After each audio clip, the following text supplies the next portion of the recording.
Les amis, me revoilà avec mes deux acolytes, Greg Toussaint et mon fidèle ami Papacito. On va parler de la société. Avant de rentrer dans le vif du sujet, les amis, il y a une chose importante à faire, il y a même deux choses importantes à faire. Vous abonner à la chaîne et mettre les notifications. Ceci étant dit, je vais faire mon intro légendaire qui plaît à tant et qui déplaît à certains, c'est comme ça.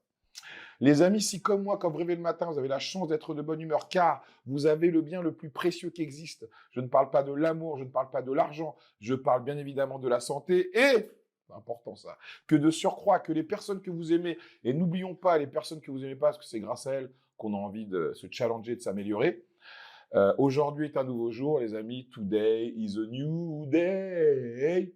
Avant de commencer cette vidéo, les amis, je vais vous parler de la nouvelle collection de bijoux Kalos. Ils viennent de sortir une chevalière et un collier en hommage à la France libre.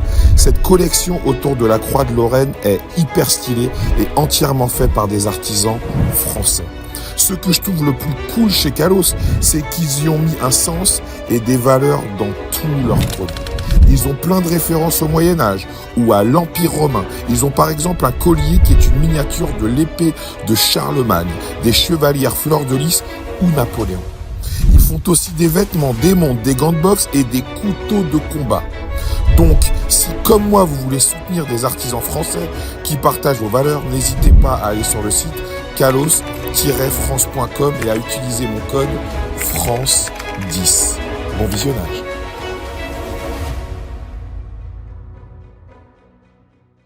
Là, aujourd'hui, on va parler de la société. Qu'est-ce que tu penses du problème israélo-palestinien? La bombe atomique dans le plat. Tu sais que c'est une question qui a été posée au passage à Omar Sy, je crois. Ok. Et il a lâché un truc, c'est Omar Sy ou un autre. Non, c'est pas Omar Sy, c'était un Renault dans le rap, je crois. Et qui a dit, oh, je suis pas trop au courant de ce qui se passe. Ah bah au moins, il a pas mis les pieds dans le plat. Tu m'étonnes. Toi, j'espère que tu vas nous faire une... Moi, je m'en bats les couilles, mec. Moi, j'ai toujours dit ce que je pensais Ouais. et je vais le refaire aujourd'hui. Alors, dis-nous. Le conflit israélo-palestinien, déjà, il concerne les Israélos et les Palestiniens, tu vois. Bon. Nous, on nous demande souvent d'intervenir au titre de quoi? Tu vois, moi, je ne suis pas citoyen palestinien, je ne suis pas citoyen israélien, il n'y a pas de citoyenneté palestinienne puisque ce n'est pas reconnu comme étant un État, officiellement. Donc, si tu veux, moi, j'interviens en tant que quoi? J'interviens en tant que chrétien occidental qui vient d'Occident. Donc, en fait, c'est un conflit sur lequel, moi, à échelle individuelle, je n'ai pas une énorme portée, tu vois. Enfin, je ne peux pas faire grand-chose. Par contre, si on me demande, moi, quelle résolution je verrai pour ça, ben, c'est toujours pareil. Moi, je suis catholique. Pour moi, la Terre Sainte, elle doit revenir. En fait, on devrait redonner la Terre Sainte aux chrétiens, en fait. Voilà. Tu veux une solution? Là, voilà. Ni l'un ni l'autre, c'est bon. Tu as les chrétiens. Mais d'ailleurs, tu regardes bien, en fait, ce sont deux religions qui obéissent à la loi du talion. Cette guerre est éternelle. Les Juifs sont très, très malins et très durables. Tu sais, dans Jurassic Park, le dinosaure, il essaie de manger le professeur... Ouais. Tu sais, le Fudge. Ouais, le professeur, ouais. Ouais, il a une jambe cassée, il survit.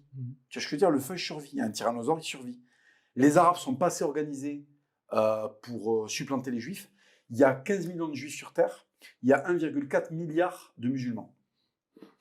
Donc, si les 1,4 milliard de musulmans n'arrivent pas à finir 1,5 million de mecs, ou 15 millions, 15 millions, 15 millions, je crois, ils sont 15 millions, c'est que soit il y a de la mauvaise volonté, soit ils sont pas bons. Soit il y a vraiment un problème. Faut prendre, tu vois ce que je veux dire? En fait, là, il y a un problème, tu vois. Parce qu'en fait, ils sont beaucoup plus. Et de l'autre côté, les Juifs n'en finiront jamais avec les musulmans parce qu'ils font beaucoup d'enfants et qu'en fait, c'est un conflit éternel. Et pour moi, la lecture que j'ai religieuse de tout ça, c'est qu'en fait, quand tu es dans la vengeance, tu perpétues le mal sur Terre. Et deux entités qui fonctionnent avec la notion de vengeance, donc qui se lèguent des dettes, d'accord, de violence et de vengeance, sont vouées à s'autodétruire éternellement. Voilà. Et pour mettre fin à ça, il faut faire rentrer le Christ dans son cœur, il faut dire on arrête avec la vengeance, réconciliation absolue, la paix du Christ sur terre. Voilà. Donc si je dois m'exprimer en tant que chrétien, c'est ça. Maintenant, je ne vais pas faire semblant de ne pas aborder la question qui fâche, qui est de savoir quelle est la position des musulmans de France vis-à-vis de la Palestine et des juifs de France vis-à-vis d'Israël et de la Palestine. Bon. Je suis désolé, c'est un peu long, mais c'est un sujet qui demande, là, tu me demandes... Absolument. Donc si tu veux, moi l'énorme problème que j'ai, c'est que tu as des types, ils vivent en Occident, on en a parlé un petit peu dans notre vidéo. Ils vivent en Occident, ils vivent à l'occidental, ils payent des impôts pour des États qui soutiennent l'effort qui sont des alliés d'Israël, en fait. Okay, ils consomment des produits qui sont produits par des sociétés qui appartiennent à des Israéliens, qui sont ouvertement pro-Tzahal. Mark Zuckerberg fait chaque année un don substantiel à l'armée israélienne pour défendre Israël, puisque lui, il est juif.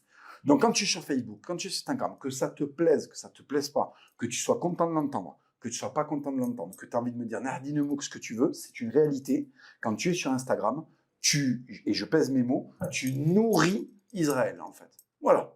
Donc, soit tu es, si tu veux, OK avec ça et tu acceptes de vivre dans la dissonance cognitive et en fait, je déteste les Juifs, mais j'adore consommer tout ce qu'ils produisent. Et dans ce cas-là, ben, tu es ce qu'on appelle un monstre, tu es un produit bâtard, tu es quelque chose qui est informe, puisqu'en fait, tu n'as ni queue ni tête. OK. Soit tu es cohérent, mais le problème, c'est que cette cohérence, si tu l'amènes jusqu'au bout, elle t'amène à faire quelque chose que détestent faire les musulmans de France, c'est-à-dire partir. À un moment, il faut partir. Si tu es vraiment dans le combat, sincèrement, tu arrêtes de nous casser les couilles sur les réseaux, tu pars dans des pays pour soutenir l'effort de guerre musulman ou palestinien contre Israël, et moi, chrétien, tu ne me mets pas dans tes histoires. Moi, ce que je veux, c'est que mes frères libanais du sud Liban, ils ne subissent pas les héritages de haine des juifs et les héritages de haine des musulmans. Voilà, moi je veux que mes frères libanais soient tranquilles. Après, ce que le juif fait aux musulmans, ce que le musulman fait aux juifs, c'est entre gens qui estiment que la vengeance est une solution. Voilà. Et l'embrasement qu'il y a en France, parce qu'en France, tu as quand même beaucoup de juifs, tu as beaucoup d'arabes, ils ramènent le conflit dans les médias, il y a des arabes qui taguent sur des commerces juifs, les juifs également montent au créneau, il y a des manifestations, les artistes ne peuvent pas prendre parti sans qu'ils se fassent targuer, les musulmans ou les footballeurs ou les artistes, si tu dis rien, c'est que tu les soutiens pas, tu as un collabo. Les feuges comme Arthur qui parlent énormément, ils ont la disgrâce de leurs frères musulmans. Quand tu parles sur les réseaux et que tu es pro-israélien, parce que tu as le droit, parce que tu es feuge, donc tu as le droit, comme un arabe a le droit d'être pro-palestinien, tu te prends les foudres de tes amis qui sont du camp adverse. Donc, je suis désolé, ça encore. Vas-y, envoie, tiens. En fait, c'est toujours pareil. Que les gens qui sont partie prenante soient engagés là-dedans, c'est normal. Tu ne peux pas en vouloir aux musulmans de s'enquérir du sort des gens qui ont décidé de faire leurs frères, parce qu'en fait, ils ont d'autres frères qui sont les Français, qui vivent avec eux, tu sais. Mais ceux-là, apparemment, c'est plus le Palestinien qui compte que ton propre voisin français, tu vois. Bon, écoute, c'est comme ça. Et les Juifs, c'est pareil. Les Juifs, c'est j'ai des liens avec ce pays qui a des milliers de kilomètres par promiscuité religieuse. Je vis depuis je ne sais pas combien d'années, parce que c'est des Juifs qui vivent en France depuis 2000 ans, depuis les Gaulois, tu vois. Et qui sont, pareil, plus omnibulés par la protection des citoyens qui leur ressemblent en Israël que des citoyens qui leur ressemblent en France. C'est-à-dire qu'en Israël, tu as le droit de faire du sale. En France, tu ne peux pas faire du sale quand il y a une attaque terroriste. Il ne faut pas tomber dans l'amalgame. En Israël, tu as le droit d'être dans l'amalgame. Donc, si tu veux, les deux sont très pénibles parce qu'ils sont dans des trucs très tribaux qui, nous ont été confisqués. Les Blancs, les Goyes, les Koufars, tu vois, on n'a pas le droit d'être communautaire, nous. Nous, il faut qu'on soit open borders. Nous, on n'a pas le droit d'être communautarisés. Par contre, il faut qu'on donne notre avis dans leur guerre de cousins sémites. D'accord. Bon. Moi, si tu veux, ce que je reproche, c'est les mecs qui ne sont pas partie prenante là-dedans. Donc, par exemple, le blanc de gauche, tu vois, qui va aller se mettre à fond avec les Palestiniens comme le dernier des Dimi. Ou alors, le Renoir. Il n'y a jamais aucun rebeu qui s'est intéressé à ce qui se passe sur son continent, parce que je rappelle que les Maghrébins ne sont pas des Arabes du Moyen-Orient. Ce sont des habitants du continent qu'on appelle l'Afrique. Donc le conflit le plus proche des Maghrébins, c'est le Mali et le Congo. Ce n'est pas la Palestine. La Palestine, c'est très très loin de la pointe de l'Algérie ou du Maroc. Tu vois. Bon. Donc si tu veux, les Renois qui font du pro-Palestine toute la journée, et ils sont intéressés par ça, mais quel Arabe, quel musulman t'a rendu cet intérêt pour toi les conflits qui concernent ton ethnie? Ils s'en battent. Quand les Maghrébins reconnus abordent la question de l'Afrique, c'est pour parler des beurettes qui sortent avec des Camerounais ou des Congolais. Et ça, visiblement, c'est un problème adjacent au conflit israélo-palestinien, n'est jamais abordé, le génocide du Congo. Donc, je rappelle, c'est 4,8 millions de morts, je crois, maintenant, presque 5 millions de morts. Les conflits au Mali... ça ne les intéresse pas. Ils ne tweetent jamais pour ça. Par contre, quand eux, ils ont un problème, il faut prendre toutes les minorités avec eux et vite tous pour la Palestine. Il faut tous penser à Gaza. Les Afro-Américains, ils nous ont mis un énorme stop là, au pro-palestinien, en leur disant attends, vous ne nous avez pas parlé là, des 14 siècles d'esclavage, ces mecs qui sont nuls en histoire. Donc là, ils ont découvert, des influenceurs afro-américains, ils ont découvert que les Noirs dans les pays moyen-orientaux, c'est de la merde en fait. Tu vois. Donc les mecs ont dit attendez, oui, tranquille, tu vois, voilà. Et les Israéliens, c'est pareil. En fait, nous, on se fait poignarder, égorger toute la journée dans notre propre pays. Et ils nous disent, vous avez vu ce qui se passe en Israël? Mais gros, et Lola, et tout ça, tu vois. Donc en fait, le goy, le catho est tout seul. Il y a plein d'Arabes dans son pays qui lui demandent de participer à un truc, donc il faut avoir beaucoup de couilles pour leur dire, c'est pas mon problème, d'accord? Réglez ça entre vous, ok? Je suis pas dans le tapis, je suis pas un commerçant, je suis pas un protestant, je suis pas juif, je suis pas musulman, je suis catholique. Voilà. Je suis très très mauvais commerçant, je suis nul en calcul, laissez-moi avec vos histoires, tu vois. Et pareil pour les juifs, tu vois. Donc si tu veux, ce conflit, j'en ai marre qu'on soit convoqué pour donner un avis. Moi, j'ai des avis sur d'autres conflits qui m'intéressent plus, sur l'Arménie. Les Arabes, ils n'en ont rien à foutre de l'Arménie. Ouais. Qui viennent me casser les couilles avec la Palestine? Tu vois ce que je veux dire? Donc si tu veux qu'ils y aillent. Mais le problème, c'est que pour aller en Palestine, il faut abandonner l'Occident, il faut lâcher l'iPhone, il faut rentrer en cohésion avec ce qui est censé être un vrai musulman. Mais tu n'as plus aucun vrai musulman en Occident. Ils sont de culture musulmane, mais tu as très très peu de musulmans en France. Tu as 1000 musulmans sur je sais pas combien de millions de maghrébins qui se disent musulmans, tu vois. Parce qu'ils n'ont pas fait la hijra, parce qu'en fait, voilà, ils ne mangent pas de porc, mais après, ils n'ont aucune spiritualité. Enfin, c'est une catastrophe. C'est une catastrophe. Voilà, je suis désolé, j'ai été très Non, mais de toute façon, de toute façon, je vais être beaucoup plus court parce que je pense que tu as à peu près tout dit, mais je me souviens de la phrase du rappeur Medine qui disait le conflit israélo-palestinien est aux portes de la France. Je pense que là, ils ont largement passé la porte, qu'il y a des conflits physiques aujourd'hui en France à cause de ce qui se passe au Moyen-Orient. C'est évidemment dramatique. Si je suis très honnête, un mec comme moi, on me pose jamais la question. Moi, je suis un mec des îles. De culture catholique, je te garantis que nous, à La Réunion, le Moyen-Orient, Israël, Palestine, on a d'autres soucis à gérer. On a des problèmes d'inflation, on a des prix qui explosent pour les premières, les produits de première nécessité, extrêmement mal payés, etc. On a d'autres problèmes à La Réunion. Et là, si tu me poses la question là tout de suite, moi, qu'est-ce qui m'intéresse? Ce qui m'intéresse, c'est ce qui se passe aux Antilles. C'est un désastre au niveau des prix, les produits qui avaient été utilisés, etc., qui ont généré des cancers, etc. Pareil à La Réunion, ça me touche encore plus.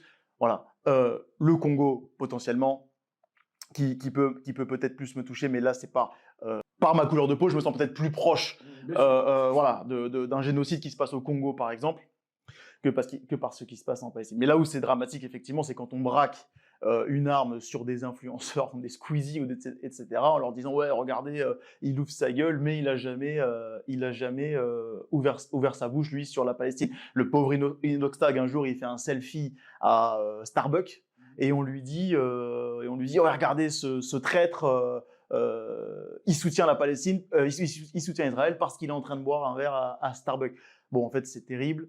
Et l'influence que ça a chez nous, c'est en train de complètement bousiller le pays, comme si le pays avait besoin de ça actuellement. C'est-à-dire qu'on a, très honnêtement, en France, on a des problèmes qu'il faut absolument gérer là, tout de suite, avant que ça parte complètement. D'ailleurs, je pense que les faire venir, d'ailleurs, c'est... D'ailleurs, quels sont les problèmes en France pour toi? Il y a un problème d'insécurité. Je pense que ça, tout le monde est d'accord là-dessus. Et je pense que l'une des premières raisons pour lesquelles les mecs se barrent... Alors, c'est pas la première raison. Je pense que la première raison, c'est les impôts.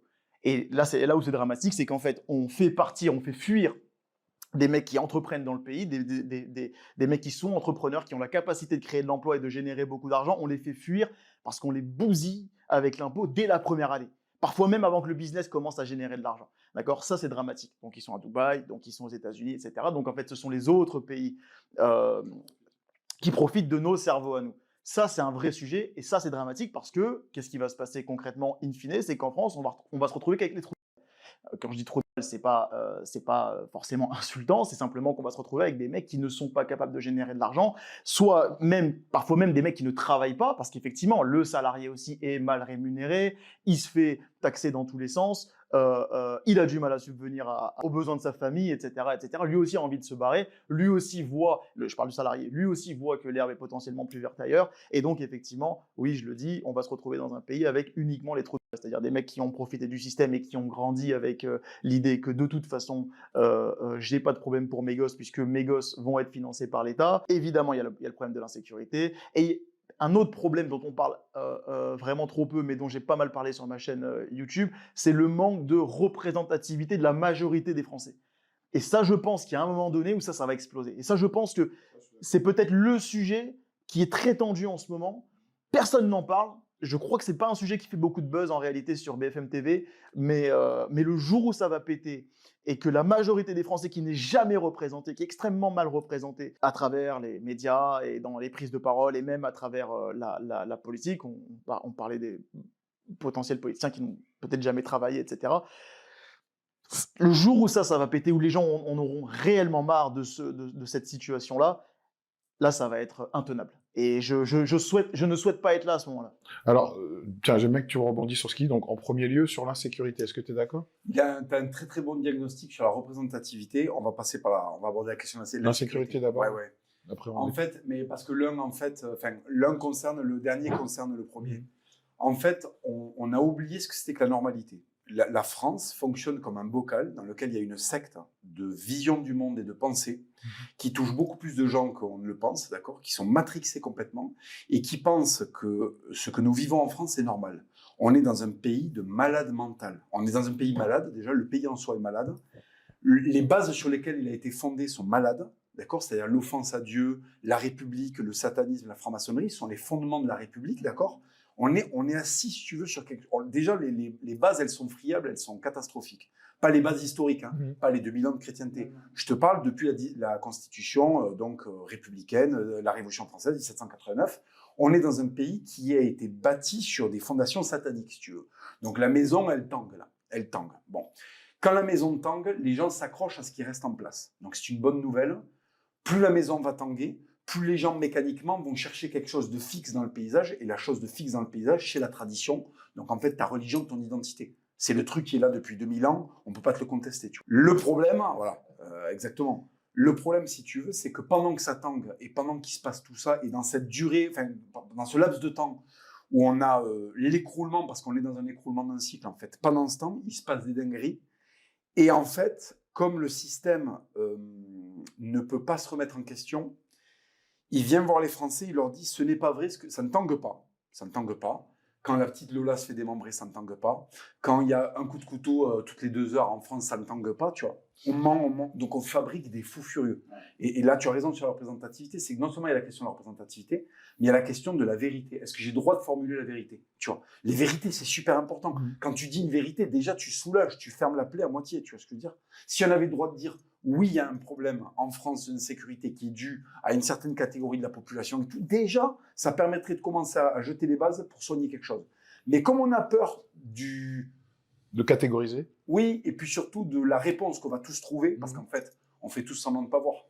C'est tous les mecs de gauche, on est comme ça là. C'est quoi le problème en France? C'est les Arabes. On est comme ça tous. On est comme ça. C'est quoi le problème en France?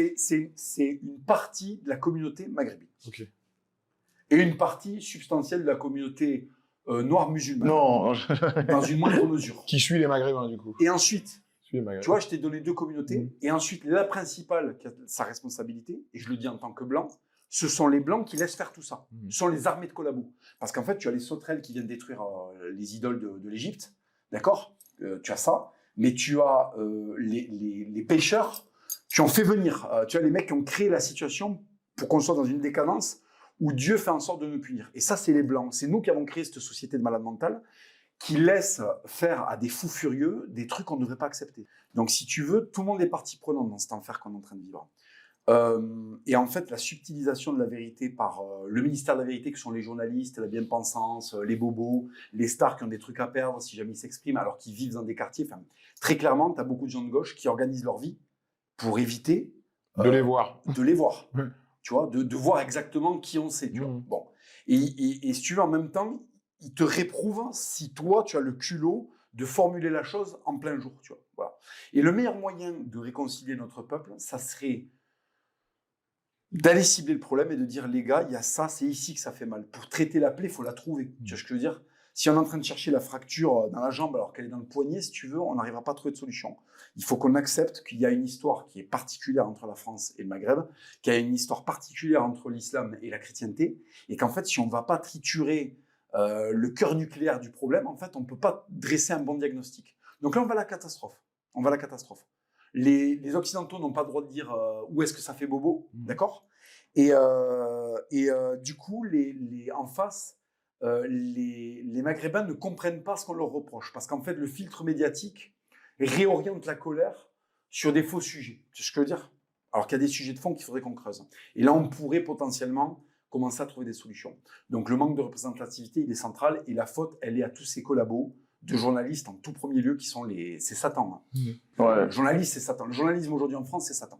Ouais, et puis au-delà du manque de représentativité, c'est même des attaques constantes. On l'a vu là récemment avec les JO, c'était le cas aussi, je crois, qu'à la finale du top 14, des trucs comme ça, où à chaque fois, tout ce qui représente en réalité la France dite profonde, et ce qui touche en plus très personnellement les Français dans leur histoire, est promotionné par cette espèce d'intelligentsia, je ne sais pas si j'arrive à le dire, parisienne, et elle est extrêmement puissante dans les médias, etc., etc. Donc les mecs se bouffent en plus de ça, donc en plus de ne pas être respectés à l'extérieur, se bouffent dans la gueule le retour que de toute façon, dans leur propre pays, ils sont détestés. Et la question, c'est de savoir combien de temps ça va durer. Mais pour rebondir à ce que vous dites, bon, tu parles de certains musulmans, pas tous. Est-ce que tu crois qu'on les laisse, entre guillemets, faire sans faire ce qui devrait être fait pour éradiquer le problème parce que on se sent coupable peut-être par rapport à la guerre d'Algérie, par rapport à la colonisation dans certains pays comme le Mali aujourd'hui, bon, il y a des conflits, ou comme le Congo, où on se sent peut-être du mal qu'on a pu leur faire, et on laisse leurs enfants faire ce qu'ils ont à faire sans trop leur prendre sans trop leur dire non, c'est pas bien ce que tu fais, tu mérites la sanction. On fabrique surtout, au-delà de ça, on fabrique une société où il n'y a que des fous. Pourquoi ? Parce que, mais de différentes manières, avec différents trucs. On va prendre des Noirs qui sont des descendants d'immigrés qui sont venus dans les années 60. Leurs parents ont quitté l'Afrique volontairement, ce n'est pas des Afro-Américains, ce ne sont pas des déportés. Ce sont des gens qui sont venus en France, qui ont fait des études, qui des fois étaient même il y a parmi ces gens-là, maintenant beaucoup moins, mais il y a parmi ces gens-là des années 60 des sommités. Tu as des gens qui étaient des universitaires en Algérie. Ben, les parents du Raptor, par exemple, c'était des ingénieurs. C'était des gens qui avaient un très très haut niveau. Tu vois. Donc, il y a pas coucou Raptor. Ouais, bien sûr, on lui passe le bonjour. Il n'y a pas que des fous furieux, tu vois, je veux dire, il ne faut pas caricaturer. Donc, si tu veux, on a des enfants noirs à qui la gauche est venue dire putain, le racisme est partout, mec. Tu sais, on leur a fait croire que c'est le Mississippi. Touche pas à mon pote, quoi. Ouais, Mississippi 1950. Et on va aller chercher, les médias vont aller chercher une sombre histoire qui s'est passée dans un coin. Ils vont trouver le blanc complètement caricatural, skinhead, pour dire regardez ce qui s'est passé. Et les Renois dans leur coin, ils vont avoir l'impression qu'ils vivent à côté de 50% de Français qui sont des néo-nazis, négrophobes.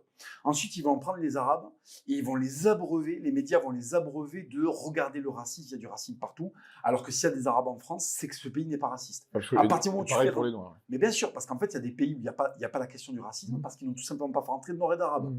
S'il y a 25% de musulmans en France, ça ne peut pas être un pays raciste. Absolument. C'est pas possible. Un vrai pays raciste ne fait pas venir 25 000 mecs qui le détestent. C'est 25% de mecs qui détestent. Tu vois, bon. Donc, si tu veux, on va prendre les musulmans, on va leur dire on vous déteste. Et les gens vous détestent, vous êtes entouré de gens qui vous veulent du mal.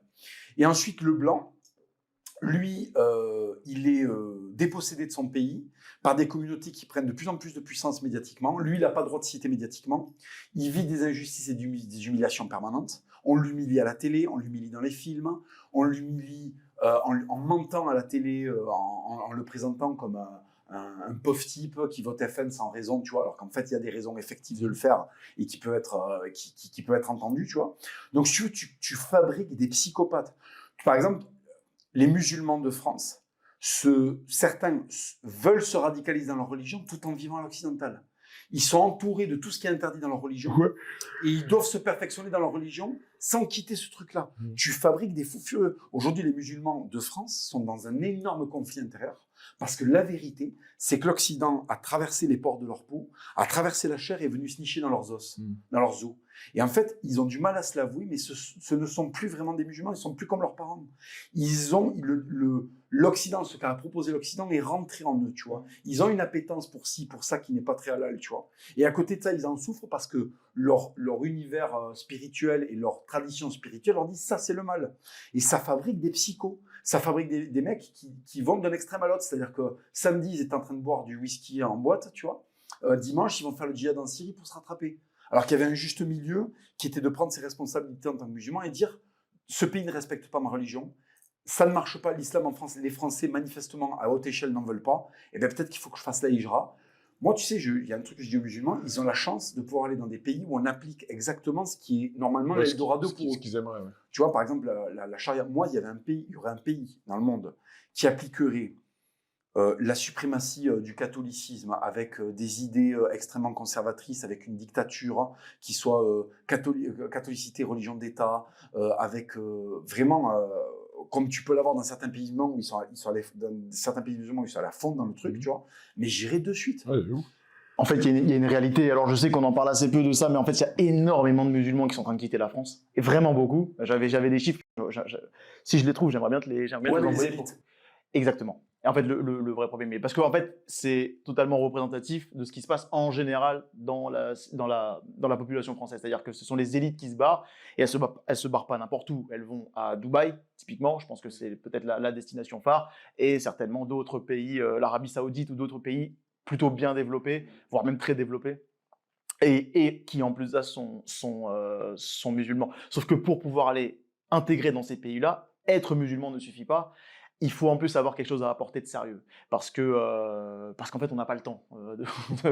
Les motocross à 4h du matin, on ne fait pas ça, d'accord? Tu vas le faire une fois et tu ne pourras même plus rouler de toute ta vie. Tu ne pourras plus rien faire. Et ça, c'est dramatique.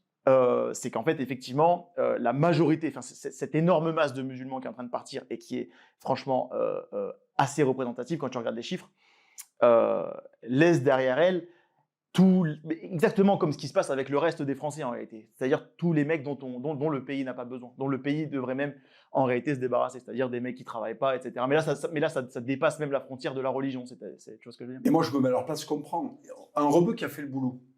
Tu vois, par exemple, j'ai fait une vidéo avec un militaire, tu sais, un maghrébin. Il a servi sous les drapeaux. C'est vraiment un très, très brave type qui élève très, très bien ses enfants. Qu'est-ce que tu vas lui dire? Lui, il a défendu la France et tout. Tu vois. Bon, il est musulman, il est marocain d'origine. Lui, il va se casser au Maroc. Et c'est un bon gars, tu vois. Parce qu'en fait, lui, il se dit, j'en peux plus d'être dans un pays où, en fait, ma religion, elle est honnie à cause de tout ce qui a été fait de Mongol au nom de cette religion, tu vois. Et il y a beaucoup de choses qui ont été faites de Mongol au nom de cette religion. C'est un peu ce que je lui reproche à cette religion. Mais ce que je veux dire, c'est que lui, tu vois, il va se casser. Qui va rester? Le mec qui n'a rien à proposer au Maroc. Lui, il va rentrer au Maroc, il a sa formation militaire. Ouais. C'est un type qui a la tête sur les épaules. Nous, on va garder qui? On va garder les inutiles. On va garder les déchets de l'Algérie, les déchets du Maroc. On va garder les mecs qui sont des inutiles, qui sont ni français ni maghrébins. Ouais. Parce qu'en réalité, ces mecs-là n'ont plus rien à voir avec le Maghreb. En réalité, ils ont une espèce de culture maghrébine transformée à la République, mais c'est un mélange en fait. C'est des apatrides. Ouais. C'est des apatrides finis. C'est fumeur de chicha, quoi. Tu vois ce que je veux dire? C'est qu'on a une. J'ai toujours du mal à savoir qui est le premier responsable de ça. J'ai envie de dire que le problème est politique et j'ai aussi envie de dire que le problème est populaire. Je vais donner un exemple très simple. J'étais en Slovaquie pendant plusieurs mois et je prends cet exemple-là. On est en voiture, on n'est pas dans notre pays et ça se voit. On ferme notre gueule. On n'a pas à débattre. On est en voiture et il s'avère qu'on prend un sens interdit. On ne savait pas. On prend un sens interdit. C'est pas la police qui nous a dit faire demi-tour, c'est le peuple. C'est les gens du peuple. C'est les mecs qui marchaient, qui nous ont vus, un noir et un arabe dans la voiture, ils se sont dit, les gars, là c'est un sens interdit, vous n'êtes pas en France ici, parce qu'ils ont évidemment vu qu'on était français, vous n'êtes pas en France ici, vous faites demi-tour et vous faites le tour. Et c'est aussi simple que ça. Et on ne discute pas. Parce que là, c'est pas une personne, il y avait 5 ou 6 personnes, des mamies, des mecs, des femmes, qui sont venus autour de la voiture en disant, là c'est un sens interdit, vous ne prenez pas le sens interdit. Je me pose la question de savoir, est-ce que le français de base, lui aussi, et je sais ce qu'on va me dire, oui, mais on n'est pas suivi par la justice et on n'est pas suivi par la politique. Et c'est vrai, c'est une réalité. Si jamais le mec fait une connerie, il y a un gars qui fait du cross à 4h du matin, tu as envie de lui mettre un schlass, il y a de fortes chances pour que ce soit toi qui te retrouves en prison. Même si le mec a potentiellement tué une gamine, comme ça s'est passé récemment, malheureusement. Il y a une réalité, c'est que les mecs ne sont pas suivis par la justice. Je pense, j'ai pas fait l'expérience, mais j'imagine qu'en Slovaquie, peut-être que je me trompe, j'imagine qu'en Slovaquie, la politique et la justice va suivre derrière en disant de toute façon, c'est des étrangers. S'ils ne sont pas contents, ils avaient qu'à se comporter différemment dans notre pays. Ils sont naturellement en tort. Moi qui vis en Espagne, tu vis également en Espagne, bon, toi tu as voyagé énormément, on en parlait off, tu as eu des problèmes au Mexique, bon bref. Dans tous les pays où je suis allé, sortis de la France, avec la police, tu rigoles pas. En fait. Ouais. Et ils ont tous les droits sur toi et surtout, l'État les soutient. On va prendre l'histoire de ce qui s'est passé avec Naël, où j'ai encore vu une vidéo où il y a un mec en garde à vue qui se fait frapper par un policier parce que le policier explique que le gars l'a insulté pendant je sais pas combien de temps. Et juste voilà, à un moment. Oui, c'est un humain. C'est un humain, le mec, non, il lui mettait juste des baffes. Et après, les gens sont. En fait, c'est à cause de tout ça, selon moi, que dès qu'il se passe un truc où on met à mal l'autorité de la police, parce qu'on voit une vidéo à la fin où un mec met des baffes, non mais. Je veux dire, si les garants de l'autorité n'ont plus d'autorité, ben, il n'y a plus d'autorité. Ouais, des fois, il y a des coups qui se perdent. Enfin, il y a Oui, des policiers qui craquent. Mais il faut savoir un truc, c'est c'est pas, c'est pas la généralité. pour avoir discuté avec beaucoup de policiers, et je suis sûr que tout le monde va tomber d'accord là-dessus, pour avoir discuté avec beaucoup de policiers, souvent, les mecs qu'on met dans un coin pour péter la gueule, je vais te dire ce que c'est dans le 18e arrondissement, quand des mecs n'ont pas de papier, quand des mecs n'ont aucune document de civilité française, et qu'ils agressent sexuellement des femmes. Sauf que dans le 18e arrondissement de Paris ou dans d'autres secteurs parisiens que je connais très bien, ça arrive en fait absolument tous les soirs. Il y a des gamines qui vivent là-bas. C'est souvent des femmes, en plus, des jeunes femmes qui malheureusement ne connaissent pas Paris. Donc elles se rendent pas compte qu'il y a une différence entre le 1er et le 18e. Ouais, de ouf. Ouais. Voilà, tu vois ce que je veux dire. Et donc elles s'installent là-bas en se disant bon ben je suis à Paris, tout va bien. Sauf qu'elles se retrouvent dans un milieu de crackheads absolument énorme. Elles ne se sont pas posé la question tiens pourquoi les loyers sont moins chers à cet endroit-là. Elles le réalisent très vite. Il y a des agressions sexuelles absolument tout le temps dans ces endroits-là, dans des coins, dans des trucs horribles, des trucs terribles. Les gens du 18e se plaignent tout le temps, et absolument rien n'est fait. Si, ils ont ouvert des salles à crack, à shoot, des salles à shoot, voilà, pour les aider, pour donner une notice de comment se shooter, comme s'ils ne savaient pas faire déjà. Mais là, les seuls policiers que j'ai vus discuter avec moi et se targuer de tabasser des mecs, c'était des violeurs contre qui on ne pouvait rien faire, des agresseurs sexuels contre qui on ne pouvait absolument rien faire parce qu'ils n'ont pas de papier, parce qu'on va les envoyer en tôle, on va les faire ressortir, on va leur mettre un OQTF, mais ils vont rester encore des années. Donc on leur pète les dents parce que ça fait du bien de pouvoir le faire, d'avoir la possibilité de le faire. On leur pète les dents. Et les pédophiles, français, blanc, noir, jaune, c'est pareil. Les pédophiles, c'est une réalité. Bon, vous savez comment ça fonctionne, les mecs sont fichés. Ils sont absolument tout le temps examinés dans tous leurs faits et gestes. Pas suffisamment selon moi, mais en tout cas, ils sont examinés dans leurs faits et gestes. Quand on sait qu'ils sont à tel endroit, boum, on appelle les flics, attention, ils sont là, ils vont à telle, je sais pas, fête foraine par exemple. J'ai eu une histoire récemment, ils sont à telle fête foraine. Bon, bah là, il y a un policier, bon, il s'est levé du mauvais pied, il sait que c'est un putain de pédo, il est venu tout seul dans une fête foraine, il est en train de faire Simba et la queue de Mickey tout seul. Qu'est-ce que tu branles à faire la queue de Mickey tout seul? T'es un mec de 40 ans. Et bah là, on va te mettre dans un coin, on va ta grand-mère parce que malheureusement on ne pourra rien faire de plus. Oui, c'est ça. Le pays a une faculté à protéger ces gens-là qui est terrible. Et en fait, la majorité des mecs qui se font passer à tabac pour aucune raison, je dis bien pour aucune raison. Je ne parle pas des mecs qui se prennent un contrôle et qui font les fous. Là, c'est encore autre chose. Là, tu viens bousculer le flic, tu viens l'insulter, lui cracher dessus ou insulter sa mère. Là, c'est autre chose. T'as cherché. Quand les mecs se font tabasser, entre guillemets, sans raison, la majorité des cas, c'est des violeurs contre qui on peut rien et des de pédophiles contre qui on peut rien. Et ça, c'est la réalité des faits. Et si tu demandes à la majorité des flics, c'est ça qu'ils vont te dire. Ouais, c'est hyper important ce que tu dis, c'est que, comme tu disais tout à l'heure, je pense qu'il y a trop de gens de gauche dans ce pays. On a trop montré aux gens que la France, selon moi, c'est un pays où il doit rien se passer. Mélenchon, justement, il voulait enlever les armes aux policiers. Mais les gens qui se plaignent que les policiers font des violences sur des gens, eh ben, s'il leur arrivait quelque chose, bah, tu sais, moi, il y avait une séquence qui m'avait heurté. C'est quand il y avait sur le plateau de TPMP, tu avais un mec qui était venu témoigner ce qu'il avait trouvé un mec dans la chambre de sa fille, qui était déjà venu, et dont ils l'ont attrapé. Ils l'ont éclaté. Mais c'est pas n'importe qui. Ouais. C'est un migrant sous OQTF. C'est un migrant. Et tu as Gilles Berès qui dit oui, mais il faut pas faire justice soi-même. Et l'autre, il lui dit non, mais si tu trouves un mec dans la chambre de ta fille qui va la violer, tu fais quoi, toi? Il a déjà violé, surtout. Non, mais qu'est-ce que tu fais? Et donc, pour moi, ça, c'est totalement les mecs de gauche, même quand tu entends la voix de Gilles Verdez. En fait, il n'y a pas de testostérone dans son corps. Ouais, quand tu parles du nez, tu as moins de... Il n'y a aucune testostérone dans son corps. Et ces mecs-là sont en train de te dire à la télé qu'un père héroïque qui arrive à trouver, grâce à ses potes, qu'on fait une maraude dans le quartier, il trouve le mec, mais c'est Dieu qui l'a mis. Et je pense qu'il y a un truc à préciser dans cette histoire-là, c'est que le père est maghrébin. En plus, c'est important de le préciser parce qu'on oublie en plus que ces gars-là, en fait, sont les mecs qui vivent dans les banlieues. En réalité, sont les premières victimes de toutes ces putains de dérives. Absolument. Et ils sont victimes souvent les Maghrébins, les Noirs. Tu comprends ce que je veux dire? Ces conneries-là, quand t'as des, parce qu'on a tendance à pas faire la distinction, mais il y a une énorme distinction à faire entre le banlieusard français, délinquant ou pas. D'accord, délinquant ou pas. Le banlieusard français et le migrant sans papier qu'on vient installer en banlieue de force. Tu comprends ce que je veux dire?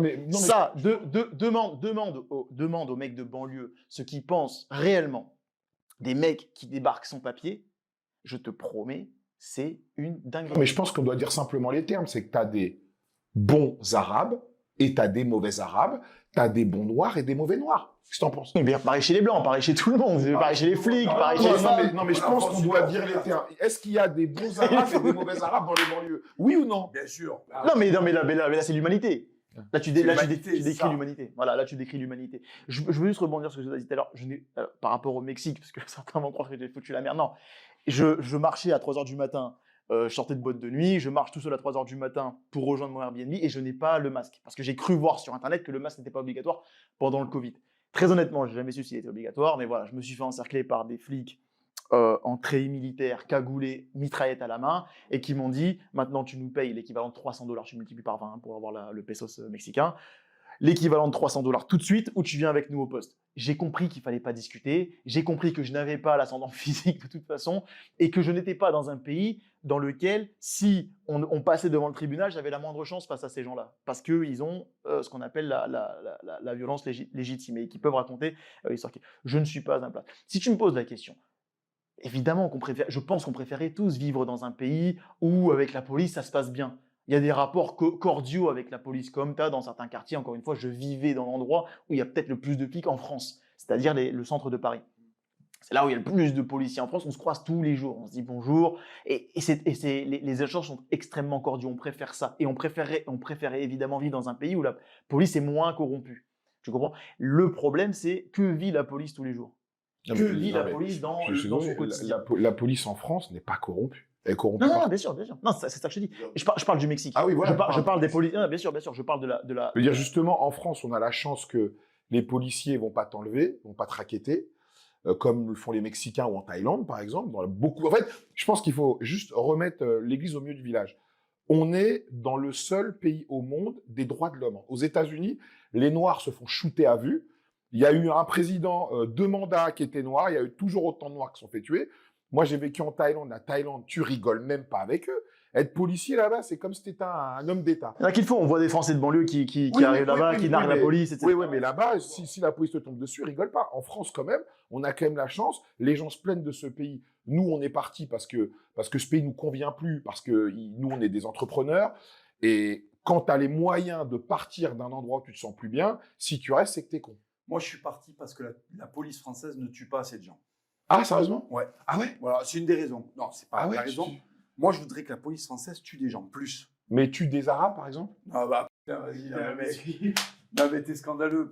Non, mais des mauvais Arabes. Non, mais les mauvais. Non. Les gens qui sont pas des Mais chrétiens. non, mais qu'est-ce que j'en ai branlé? Non, mais s'il y a un gamin qui viole ma fille, qu'il soit arabe, chinois ou noir, Faut qu'il prenne pas la tête. je préférais qu'il soit mort de la même manière. Moi, je veux pas endosser des propos que j'ai pas tenus. Okay. Moi, je veux que quand un mec franchit la ligne, quel que soit son horizon ethnique, quelle que soit sa couleur, quelle que soit sa religion, ça tombe. Faut que ça tombe. Non, mais alors. Mais il faut que ça tombe et que ce soit visuel. C'est-à-dire que, je sais pas si t'as vu aux États-Unis, quand ils tirent sur les mecs, ils leur mettent 6 balles de. Ah oui, il les fume. Et à la fin, il y a des petits spasmes comme ça, tu vois. Tu sais, qu'est-ce qu'il va nous faire la coupole du breakdance? Non, il est en train de mourir, tu vois. Et il faut que ça, on le multiplie, il faut que les mecs comprennent qu'il y a des limites. En fait, ce sont des gens qui ont besoin de limites, si tu veux. Donc, Ouais, mais naturel. Ouais, pardon. le mec qui a mis une gifle au président, par exemple, il méritait une balle, celui-là, ou pas? Non, il méritait pas une balle. Parce qu'il est blanc et chrétien. Non, c'est pas ça. Je vais pas dire ça. Non, je vais pas dire ça. En fait, quand tu mets une gifle à un président qui est issu d'un système régicide, s'il met une gifle au roi, il faut lui couper la tête à lui. Okay. D'accord? Si le roi de France, il est là, il lui met une tarte, il faut l'exécuter, le mec. Une gifle à un mec qui est à la tête d'un État régicide, d'un système régicide, puisque la République s'est installée en tuant le roi de France, en fait, dans un système régicide qui n'a aucune qu'on appelle ça légitimité, merci beaucoup. Si tu veux, non. Pour moi, on est dans une bouffonnerie, donc tu as le droit de faire des bouffonneries. Et d'ailleurs, Macron fait des bouffonneries tout seul, sans qu'on ait besoin de lui mettre une tarte, tu vois. Quand il accepte de faire cette cérémonie d'ouverture des JO avec un mec à moitié à poil et tout ça, c'est qu'on est dans une... Eux-mêmes, ils assument qu'on est dans du grand n'importe quoi. On n'a plus la notion des limites. Tu sais, parce qu'en fait, il fallait repousser les limites du blasphème, il fallait repousser les limites de la nudité, les limites de la pensée. On est quand même dans un pays qui protège les pédophiles, tu vois. Il y a des mecs, Jean-Michel Bailey a été accusé de pédophilie, il a été plus ou moins sauvé par la prescription parce que ça faisait plus de 20 ans. Et c'est des mecs qui continuent à avoir des charges, à être patron de presse. Daniel Cohn-Bendit, tu vois. Ouais. Jacques Lang, il y a des histoires aussi très très cheloues. Ouais. Et en fait, tu vois, on est dans un pays qui est satanique. Massenet, l'écrivain, là. On est dans un pays qui est satanique, si tu veux. Donc, si tu veux, moi, ce qui touche ce pays, et ce qui touche, par exemple, quand j'ai vu la garde républicaine danser avec Aya Nakamura, c'est normal. La garde, elle est républicaine, elle n'est pas royale. En fait, c'est normal qu'ils se retrouvent dans cette situation. C'est bien fait presque, tu vois. Mais ce que je voulais dire, c'est que moi, j'aimerais un retournement, un renversement, où en fait, on remet des limites partout. On remet des limites à l'expression de la nudité, à la pudeur. On remet des limites dans le blasphème, on remet des limites dans la loi, tu vois. Et donc, moi, ce que je veux voir, parce que tu veux me faire dire des horreurs, je veux voir des compiles de mecs qui se font shooter par des flics français. Clac, clac, clac, je sais que le mec tombe. Mais quel que soit leur... Quel que soit leur horizon. Et s'il y en a qui sont surreprésentés dedans, ma foi, peut-être qu'il faut qu'ils se remettent en question. Voilà, peut-être qu'ils... Voilà. Oui, les bonnes questions seront posées à ce moment-là. Voilà. Si on fait une statistique du nombre de gens qui sont fait abattre par des policiers parce qu'ils étaient en train de... Mais tu sais, il faut qu'ils aient une GoPro sur eux. Faut pas qu'on puisse dire... C'est le cas. C'était gratuit, il faut que les mecs aient une GoPro sur eux. Tu sais, aux États-Unis, tu vois que le mec avance vers le type, il a un couteau, tu l'abats, il n'y a pas de polémique, tu vois ce que je veux dire. Et après, on regardera qui a les démons au fond de lui-même et qui n'a pas les démons au fond de lui-même. Et on verra si 60 millions d'immigrés japonais, ça équivaut à 60 millions d'Algériens. Peut-être. Mais quand Zemmour disait, par exemple, on peut être étonné, tu vois. Quand Zemmour mettait en exergue le fait que la plupart des personnes qui sont en prison pour des délits mineurs ou plus sont des personnes maghrébines. Qu'est-ce que tu penses de ça? En fait, en France, on n'a pas le droit de faire des statistiques ethniques. Ouais. Donc, en fait, on ne le sait pas. Mais l'affirmer et l'infirmer, de l'autre côté, dire non, c'est pas vrai, tu ne peux pas le dire non plus parce qu'il n'y a pas de truc. Après, il y a le ressenti de chacun. Après, tu as les gens qui acceptent. Mais tu vois, dans le ressenti de chacun, tu as les gens qui disent toujours les mêmes quand ils voient un crime. Mais en même temps, quand ils passent devant un chantier, ils ne disent pas toujours les mêmes. Or, dans les chantiers, c'est toujours les mêmes. C'est qui? Les Arabes et les Noirs. Ok. Dans les chantiers? Ouais, les chantiers, les boulots que les gens n'ont pas envie de faire. Ah, d'accord. Ouais. Oui. Moi, le matin, quand ma belle-mère, à les éboueurs, j'étais marié, elle partait de Soissons à 5h30 du mat pour aller faire des toujours les mêmes. Les premiers trains. Sur le quai, c'est toujours les mêmes. Les premiers trains. Eux aussi, c'est toujours les mêmes. Donc, quand tu dis toujours les mêmes d'un côté, il faut être capable de dire toujours les mêmes de l'autre aussi. Tu vois, faut être équitable. C'est le devoir du chrétien, il faut être équitable. Tu vois. Donc, du même côté, je pense que les Maghrébins, si c'est la question que tu me poses, moi, je n'ai pas de problème à l'affirmer.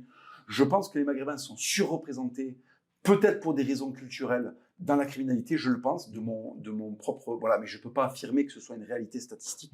Là, c'est de mon propre ressenti. On ne peut pas me mettre en prison pour mon ressenti, d'accord?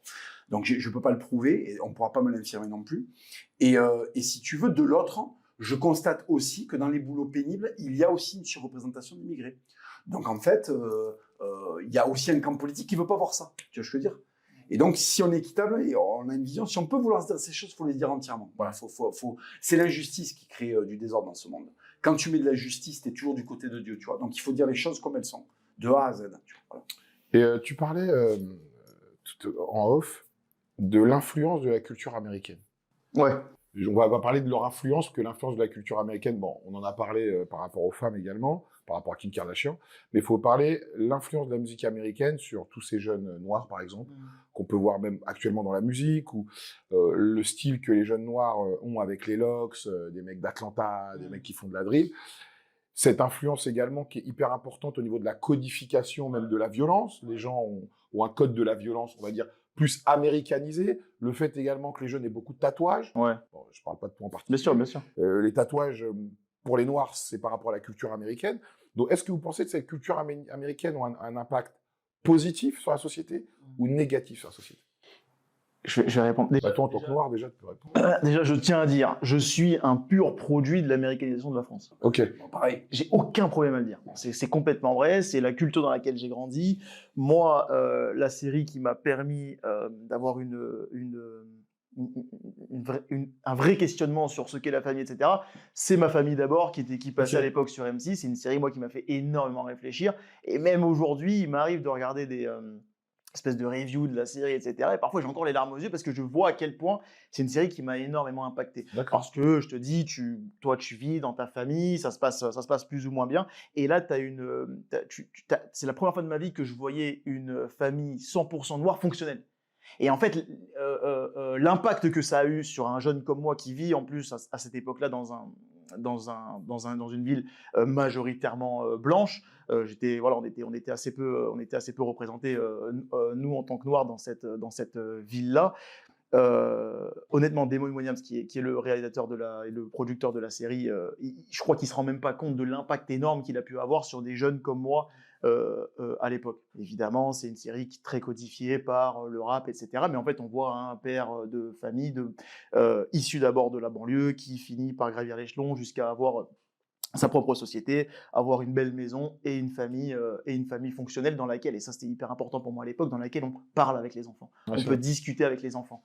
Ils ont fait une connerie, il y a eu un truc qui s'est mal passé, parfois des énormes conneries comme l'autre qui fout sa femme enceinte alors qu'il n'a pas les moyens, etc. Et on discute, on se met autour d'une table et on discute. Il y a eu des coups de ceinture qu'ils n'ont pas filmés, ils en parlent en vanne, mais si aujourd'hui ils revenaient à la série, je pense qu'ils viraient toutes les parties sur les coups de ceinture. Mais, donc je suis un pur produit de l'américanisation, j'ai évidemment évolué dans le rap, etc. etc.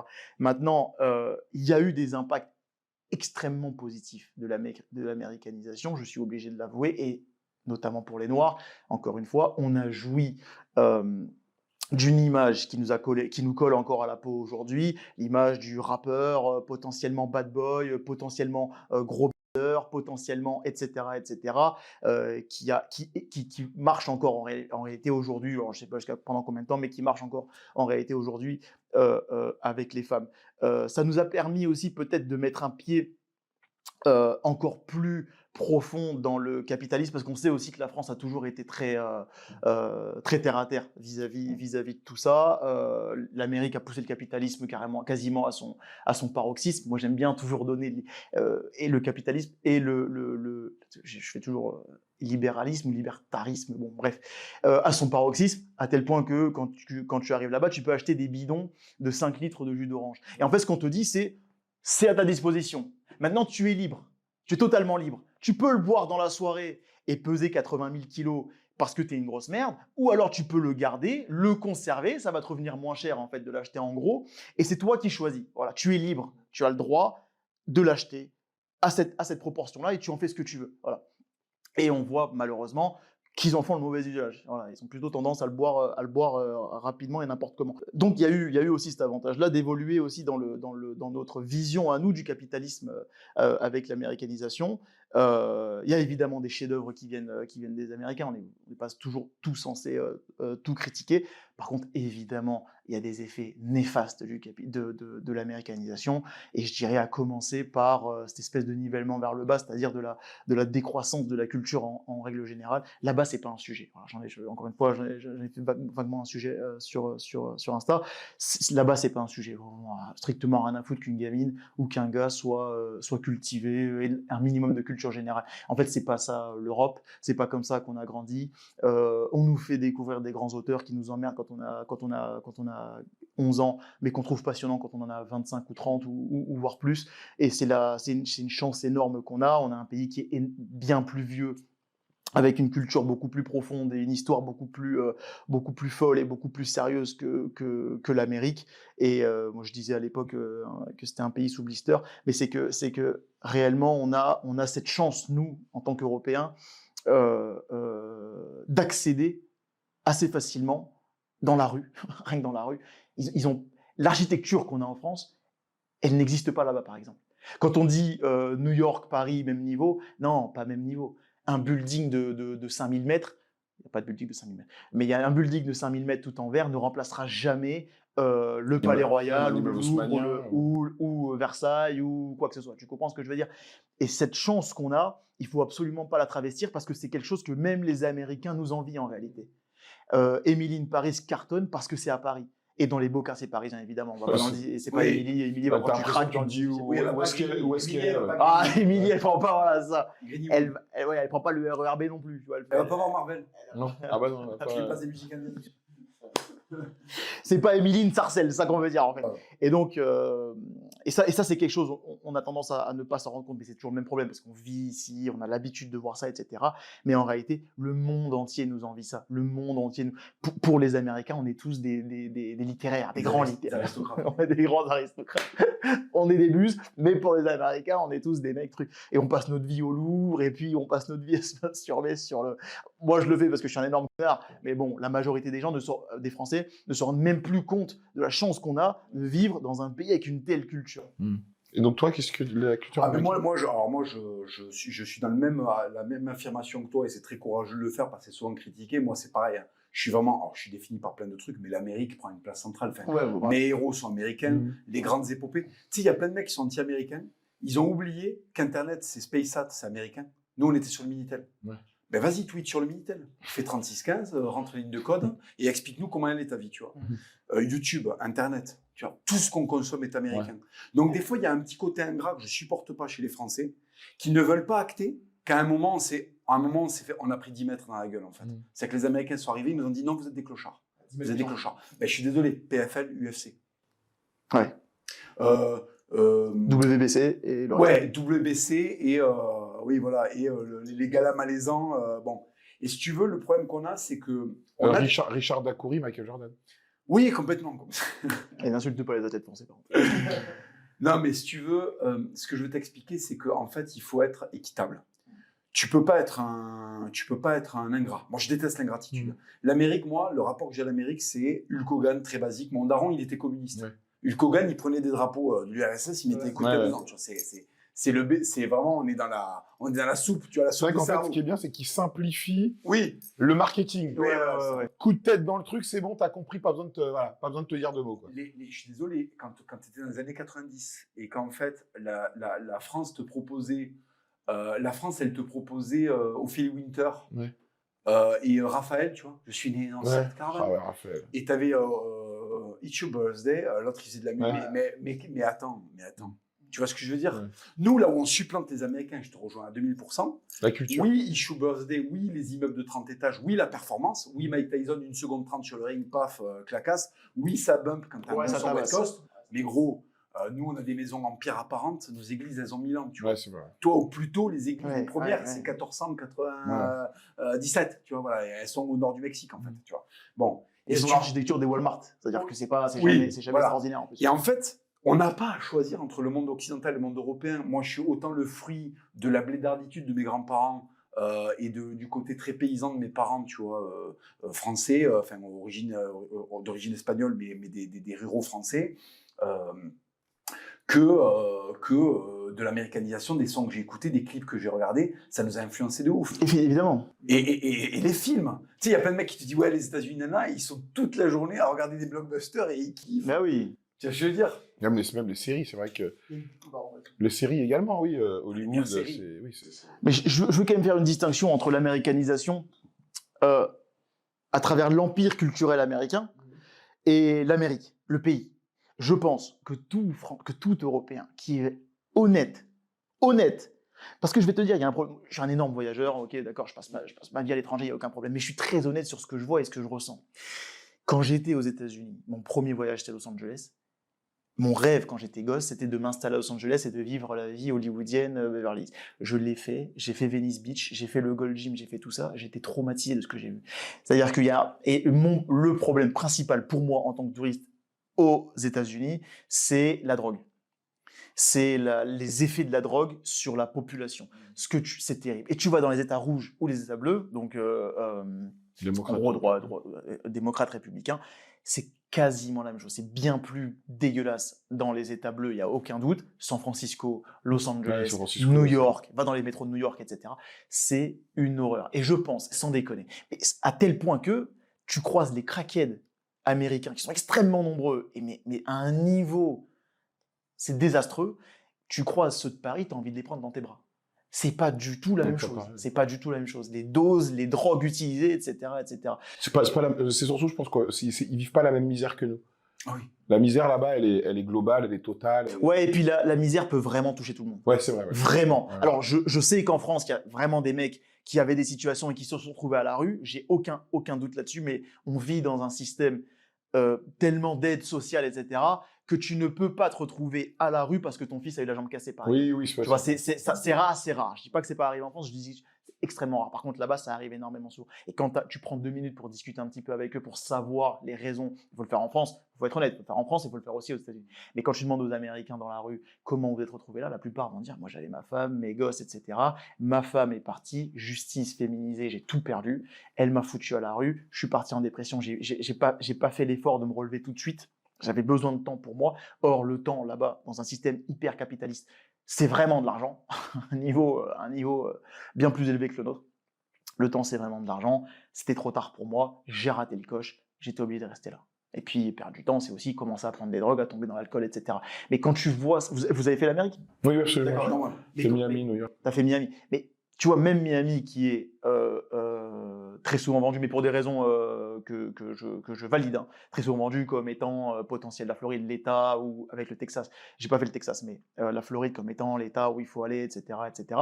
Bah, même à Miami, très honnêtement, j'ai été quand même choqué. Parce que j'ai un truc aussi quand je voyage, c'est que je ne veux pas vivre la vie du pacha. Je veux prendre le bus, je veux prendre le métro. Ah ouais, ok. Je veux être ancré dans le truc. Je veux avoir une. Alors, ce qui est intéressant, c'est que nous, on a la chance quand même en France, surtout à Paris, vivre dans une ville qui est hyper urbaine, mais dans le bon sens. Le métro, quand même, comparé au métro de New York, il est propre.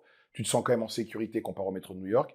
Il y a quand même le système de bus, de tramway, il est exceptionnel. Aux États-Unis, Tire un pas de réel. Los Angeles. En fait, si tu prends un transport en commun, à part New York, hein, parce que c'est une ville urbaine, t'es un clochard.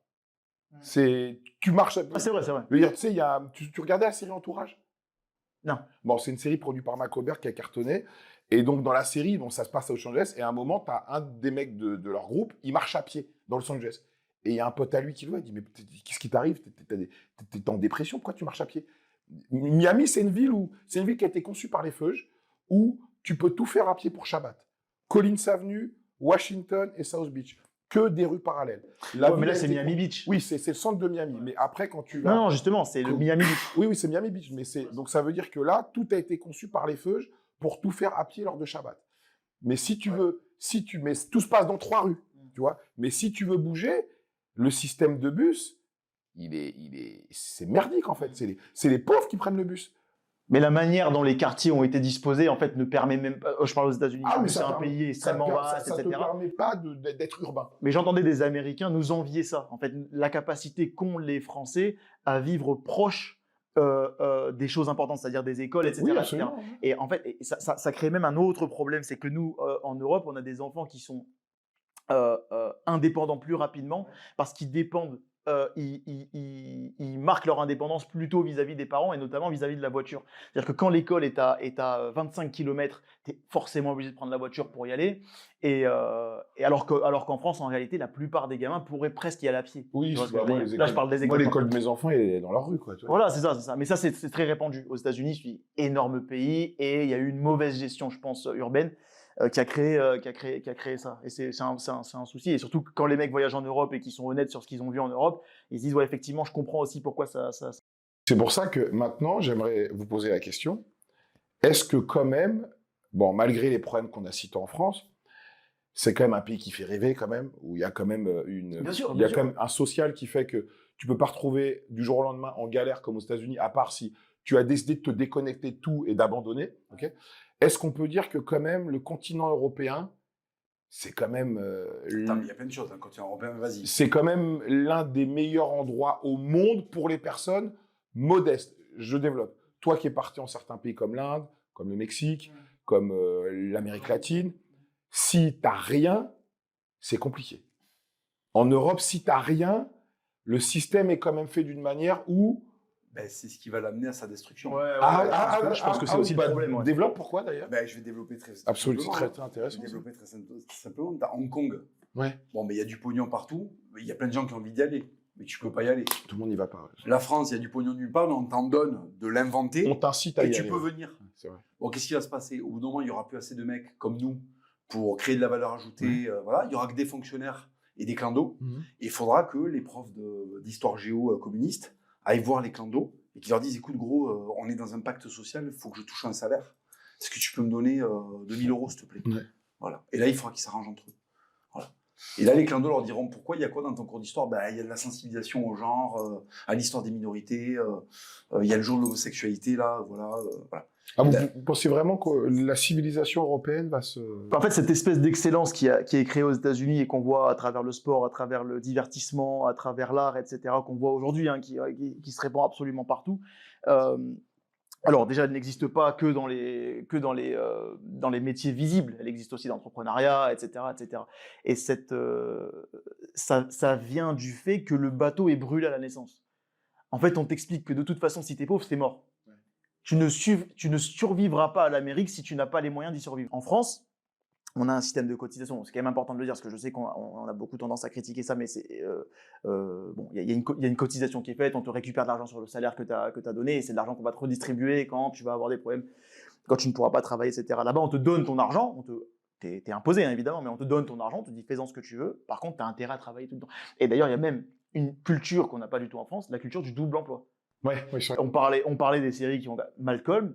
Je crois que Lois, la maman de Malcolm, avait 2 emplois, typiquement. Donc elle travaillait dans le Ouais, dans comme dans supermarché. Breaking Bad aussi, il a 2 emplois, le mec, prof de chimie, et il nettoie des bagnoles. Et exactement, voilà, le système du double emploi, mais ça vient de là. Ça vient du fait que, malheureusement, avec si mon premier emploi me ramène 2500 ou 3000 $ par mois, ça ne sera pas suffisant. Tant que je ne suis pas autour des 6-7 000 $, vivre dans une ville correcte aux États-Unis, ça va être extrêmement compliqué. Et d'ailleurs, ça crée un autre souci, je fais une petite parenthèse, c'est qu'en fait, les prix, et notamment au Mexique, moi qui est un pays que j'adore, mais les prix sont corrélés au salaire américain. Donc quand tu arrives et que tu prends un verre et que le verre de jus d'orange te coûte 20 $, tu te dis merde, ça chie. Et les Américains, je parle en plus, les Américains qui fréquentent le Mexique et que je croise vraiment tout le temps, c'est le ghetto, c'est les Afro-Américains. C'est vraiment des mecs du ghetto. Hein. Je dis pas ça parce qu'ils sont noirs, je dis ça parce que vraiment ils viennent du ghetto. Et eux, ça ne leur pose pas de problème parce que le salaire moyen est plutôt autour des 5 000, voire 6 000 $. Ils font tous à peu près entre 5 et 10 000. Quoi. Voilà. Et là, ils ont un temps, ils vont tout claquer, ils en ont rien à branler. Ouais, c'est dans leur culture, partir en vacances, je claque, je reste dans mon Exactement, hôtel, exactement. ici, Mais c'est aussi le cas en Colombie, je parle pas seulement du Mexique, hein, c'est aussi le cas dans les autres pays où je croise des Afro-Américains après tout le temps. Ouais. Qu'est-ce que vous pensez de la politique mondiale? Donc la politique mondiale, bien évidemment, était dictée par les Américains, mais on voit quand même que le bloc russe a pris quand même des parts de marché, on va dire, en Afrique.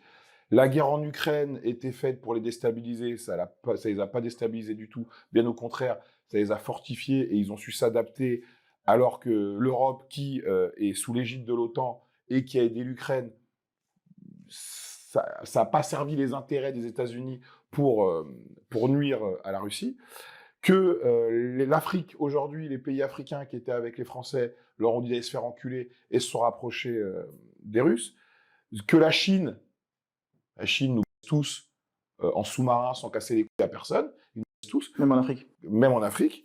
Parce que les Chinois en Afrique, ils font pas d'ingérence, quoi. Tu veux un pont, moi je te donne un pont, je m'en fous. Tu veux quoi, des voitures, je donne des voitures, je m'en fous. Qu'est-ce que tu veux, je te le donne, moi tu me donnes ce que je veux. Voilà. Donc qu'est-ce que vous pensez des politiques mondiales qui sont perpétrées, déjà dans un premier temps?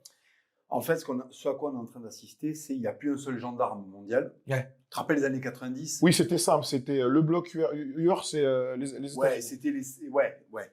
Et puis même après les années 90, première guerre du Golfe, 92, je crois. 91, mais les Ricains, ils sont arrivés en 2 semaines avec une armée surpuissante. Ils ont tout niqué. Voilà, alors qu'ils avaient demandé à Saddam Hussein d'envahir l'Iran pour déstabiliser l'Iran. Mais lui, il est parti au Koweït. Mais en fait, il ne s'est pas fait rembourser, donc il allait se rembourser au Koweït, ce que je comprends. Tu vois ce que je veux dire. Donc ils ont inventé un mytho stratosphérique en faisant intervenir une petite fille là pour parler. Je me rappelle. Ouais, un mytho complet, c'était la fille de l'ambassadeur. J'ai appris ça en regardant une vidéo d'Aldostérone, on lui passe le bonjour d'air. Très intéressant cette vidéo à voir. Surtout les mythos de l'Amérique, tu sais, tous les trucs qui étaient du conspirationnisme, et en fait, a posteriori, tu te rends compte que tu étais traité de conspirationniste, et finalement, c'était des conspirations. Bon, bref. Ce à quoi on est en train d'assister, c'est qu'il n'y a plus un seul gendarme du monde, et c'est une bonne nouvelle. C'est une bonne nouvelle, parce que quand il y a plein de caïds, ils se jugulent les uns les autres. C'est-à-dire qu'il y a plein de mecs, si jamais ça part, c'est la fin du monde. Donc, il n'y en a plus un seul qui peut dicter ça. Alors, ça fait des micro-tensions dans des zones annexes, si tu veux, mais il n'y aura plus des grands affrontements de masse, tout simplement parce qu'il n'y a plus la thune. Et parce que, si tu veux, ça engagerait de trop grosses conséquences. Donc, c'est très très bien que le monde commence à se... Voilà. Maintenant, moi, ce que je déteste, c'est que ça fait un certain temps, comme les gens baissent en QI, si tu veux, il faut toujours avoir une position très marquée. Ouais, c'est vrai. T'es pro-palestinien ou t'es pro-israélien? Non, je suis chrétien, en fait. Ouais. T'es pour la Russie ou t'es pour l'Ukraine? Non, attends, c'est plus compliqué que ça, tu vois. Même si moi, par exemple, je suis plutôt pro-russe, avec certaines réserves, certaines choses. Bon, bref, c'est compliqué à expliquer. Mais tu vois, par exemple, moi, je trouve intéressant que les vieux empires, qui sont des vieilles civilisations, reprennent un peu la main. Parce qu'en fait, l'Amérique, c'est un chien fou. L'Amérique, comme tu l'as dit, c'est la course à toujours plus, bigger than life, tu vois. Donc, pour le meilleur, donc oui, on fait des tanks et des Hummers et des clips avec plein de bonasses, et pour le pire, OnlyFans, le capitalisme jusqu'au boutisme, les trucs de fous furieux, les crimes de guerre, les conspirations, tout ça. Bon, donc, si tu veux, je suis quand même content que des vieux empires qui ont la notion de ce qu'est une civilisation viennent dire, attendez, la vie, c'est pas juste boire du lait aux hormones dans des packs de 5 litres en étant un abruti, en sachant pas nommer 3 pays, tu vois. Ça suffit, tu vois, le règne de ça. Voilà. Et de l'autre côté, je suis pas un bandeur de Poutine et de la Chine. J'ai pas envie de vivre dans la société. C'est communiste. Ouais, mais même la société russe, ça me fait pas rêver, très honnêtement. Tu vois, je respecte ce que Poutine fait en Russie. J'ai pas envie de vivre en Russie. Ouais. Moi, je suis bien en Espagne. Moi, ce que j'aimerais, c'est que l'Europe arrive à refaire ce qu'elle a fait à une époque, c'est trouver une indépendance, sa propre voie. On n'a pas à être les petits chiens des Américains, ce qu'on est actuellement, et on n'a pas non plus à sucer Poutine et la Chine en disant bon, on est des salopes, vite, régénérez-nous, tu vois. Bon, même si on mériterait que ça nous arrive, en fait. On mériterait que la Chine et l'URSS arrivent, ils disent attendez, là, on va vous mettre des baffes parce que vous êtes dégénérés, tu vois, vous êtes saignés là. Moi, j'aimerais bien que l'Europe, parce qu'on a un esprit spécial européen, dont tu as parlé tout à l'heure, en disant, tu vois, on est très, très éduqués, on a aussi sur les civilisations, on est des très vieilles nations, tu vois. On n'est pas les États-Unis, on n'est pas des pays de gogol avec, bon, voilà, tu vois. Et en même temps, la gogolitude permet de faire des trucs d'ampleur et tout. Donc, voilà, il y a un monde et il faut qu'il soit avec beaucoup de diversité, de richesse. Et moi, si tu veux, j'aimerais bien que l'Europe, on n'a pas à devenir des Russes parce qu'on ne l'est pas. On l'est pas. On n'est pas des mecs. Tu vois, les Espagnols, tu ne les feras jamais adhérer à une politique poutinienne, tu vois. Il fait 40 degrés. Le délire russe de la pudeur à la russe, tu vois. Non, la Méditerranée, c'est pas ça, l'Espagne, c'est pas ça, tu vois. Et en même temps, tu pourras jamais les américaniser complètement parce qu'il y a l'huile d'olive, il y a des trucs, tu vois, il y a la corrida, c'est les Américains, c'est pas la peine de leur en parler, tu vois. C'est trop old school pour eux. J'aimerais bien que l'Europe revienne à elle-même, c'est-à-dire concilier nos très longues histoires avec une plus grande capacité à faire du business et un retour des pieds sur terre, tu vois. Mais je trouve quand même intéressant votre vision de l'Espagne, parce que j'ai pas tout à fait la même. Je suis très intéressé par la culture. Alors, latine-américaine, c'est une chose, mais par voie de conséquence, tu finis par tomber sur des trucs qui viennent d'Espagne. Et quand je vois, par exemple, les séries produites, notamment sur Netflix, et les artistes qui sont mis en avant, je vois, à travers cette culture-là, quelque chose de très wokiste quand même. Mais à un niveau, sans déconner, je suis très honnête là-dessus, à un niveau supérieur à la France. Par rapport à quoi? Élite. Mais même les chanteuses, Oui, c'est non, vrai, c'est pas je- Karol G, ouais. en Espagne c'est Rosalia. Mais enfin bref, mais pas que, hein. Mais parce qu'évidemment il y a des connexions énormes entre les chanteurs latinos et les chanteurs Ouais, ouais. et les chanteurs C'est vrai qu'ils sont très progressistes. espagnols. C'est extrêmement progressif. Peut-être que c'est conservé dans Madrid et que ça ne se voit pas dans les autres lieux en Espagne. C'est possible. Ça je le sais pas. Mais quand j'observe la culture et j'imagine que la majorité des arts produits en Espagne sont madrilènes. Ouais, Barcelone, Madrid. Ok, Barcelone, Madrid, voilà. Beaucoup de Barcelone quand même. Ok, beaucoup Barcelone aussi. Ok, ben ouais, je ressens un niveau de wokisme supérieur à celui de la France. Mais parce qu'en fait, on a un prisme déformant qui est que Netflix va chercher dans les productions ce qui l'intéresse ou va financer ce qui l'intéresse. Et ensuite, en Espagne, ça c'est un truc qui est très très dur d'expliquer aux Français. Ouais. Les jeunes Espagnols, tu vas dans la rue. Moi, je te parle des Espagnols, pas des étrangers. Tu les vois pas sur le portable dans la rue. Tu sais, ça continue à être un peuple qui n'est pas sur le téléphone quand ils sont dehors. Ouais. Ils sont avec des groupes de meufs, ils discutent. Ouais, ils savent pas communiquer sur les réseaux, c'est débile. C'est des handicapés du réseau. Ils sont au niveau où on était nous en 2004 avec Totalement. Même tu t'es parti en Colombie, t'as bien vu en Colombie. Non mais ouais. Les filles elles mettent trop de filtres, elles prennent des vidéos pourries. Oui, mais je suis obligé de différencier l'Amérique latine de l'Espagne, qui est un pays bien plus. Tu vois, mais pour te dire, tu vois, par exemple, les Espagnols font pas des soirées consoles, font pas des soirées télé, ils sont tout le temps dehors. En fait. Ouais, je suis d'accord. Beaucoup dehors. Ça c'est vrai. Donc si tu veux, ils sont beaucoup moins influencés par ça. Donc ça existe et tu as raison. Et d'ailleurs, le fait que tu aies l'impression que ce soit exagéré, c'est justement parce que comme ils n'arrivent pas à les toucher. D'accord, c'est intéressant. Tu vois, ça, je dis pas qu'il y a pas l'Espagne est un pays occidental malade comme les autres, mais il est un peu moins malade pour plein de raisons qui font que nous on a décidé d'y vivre en fait. Et par exemple, je vais te donner plein d'exemples. Je pense que tu vas confirmer. Tu me dis si je n'étais pas d'accord avec moi. La police, elle fait le taf. On est dans un pays du tiers-monde avec une police violente qui éclate les mecs qui méritent de se faire éclater. Ça c'est réel. Ça. Ensuite, la famille, oui, on est à Marbella, prostitution, l'institution familiale en Espagne, elle est encore très, très, très importante. Les vieux sont pas dans les EHPAD.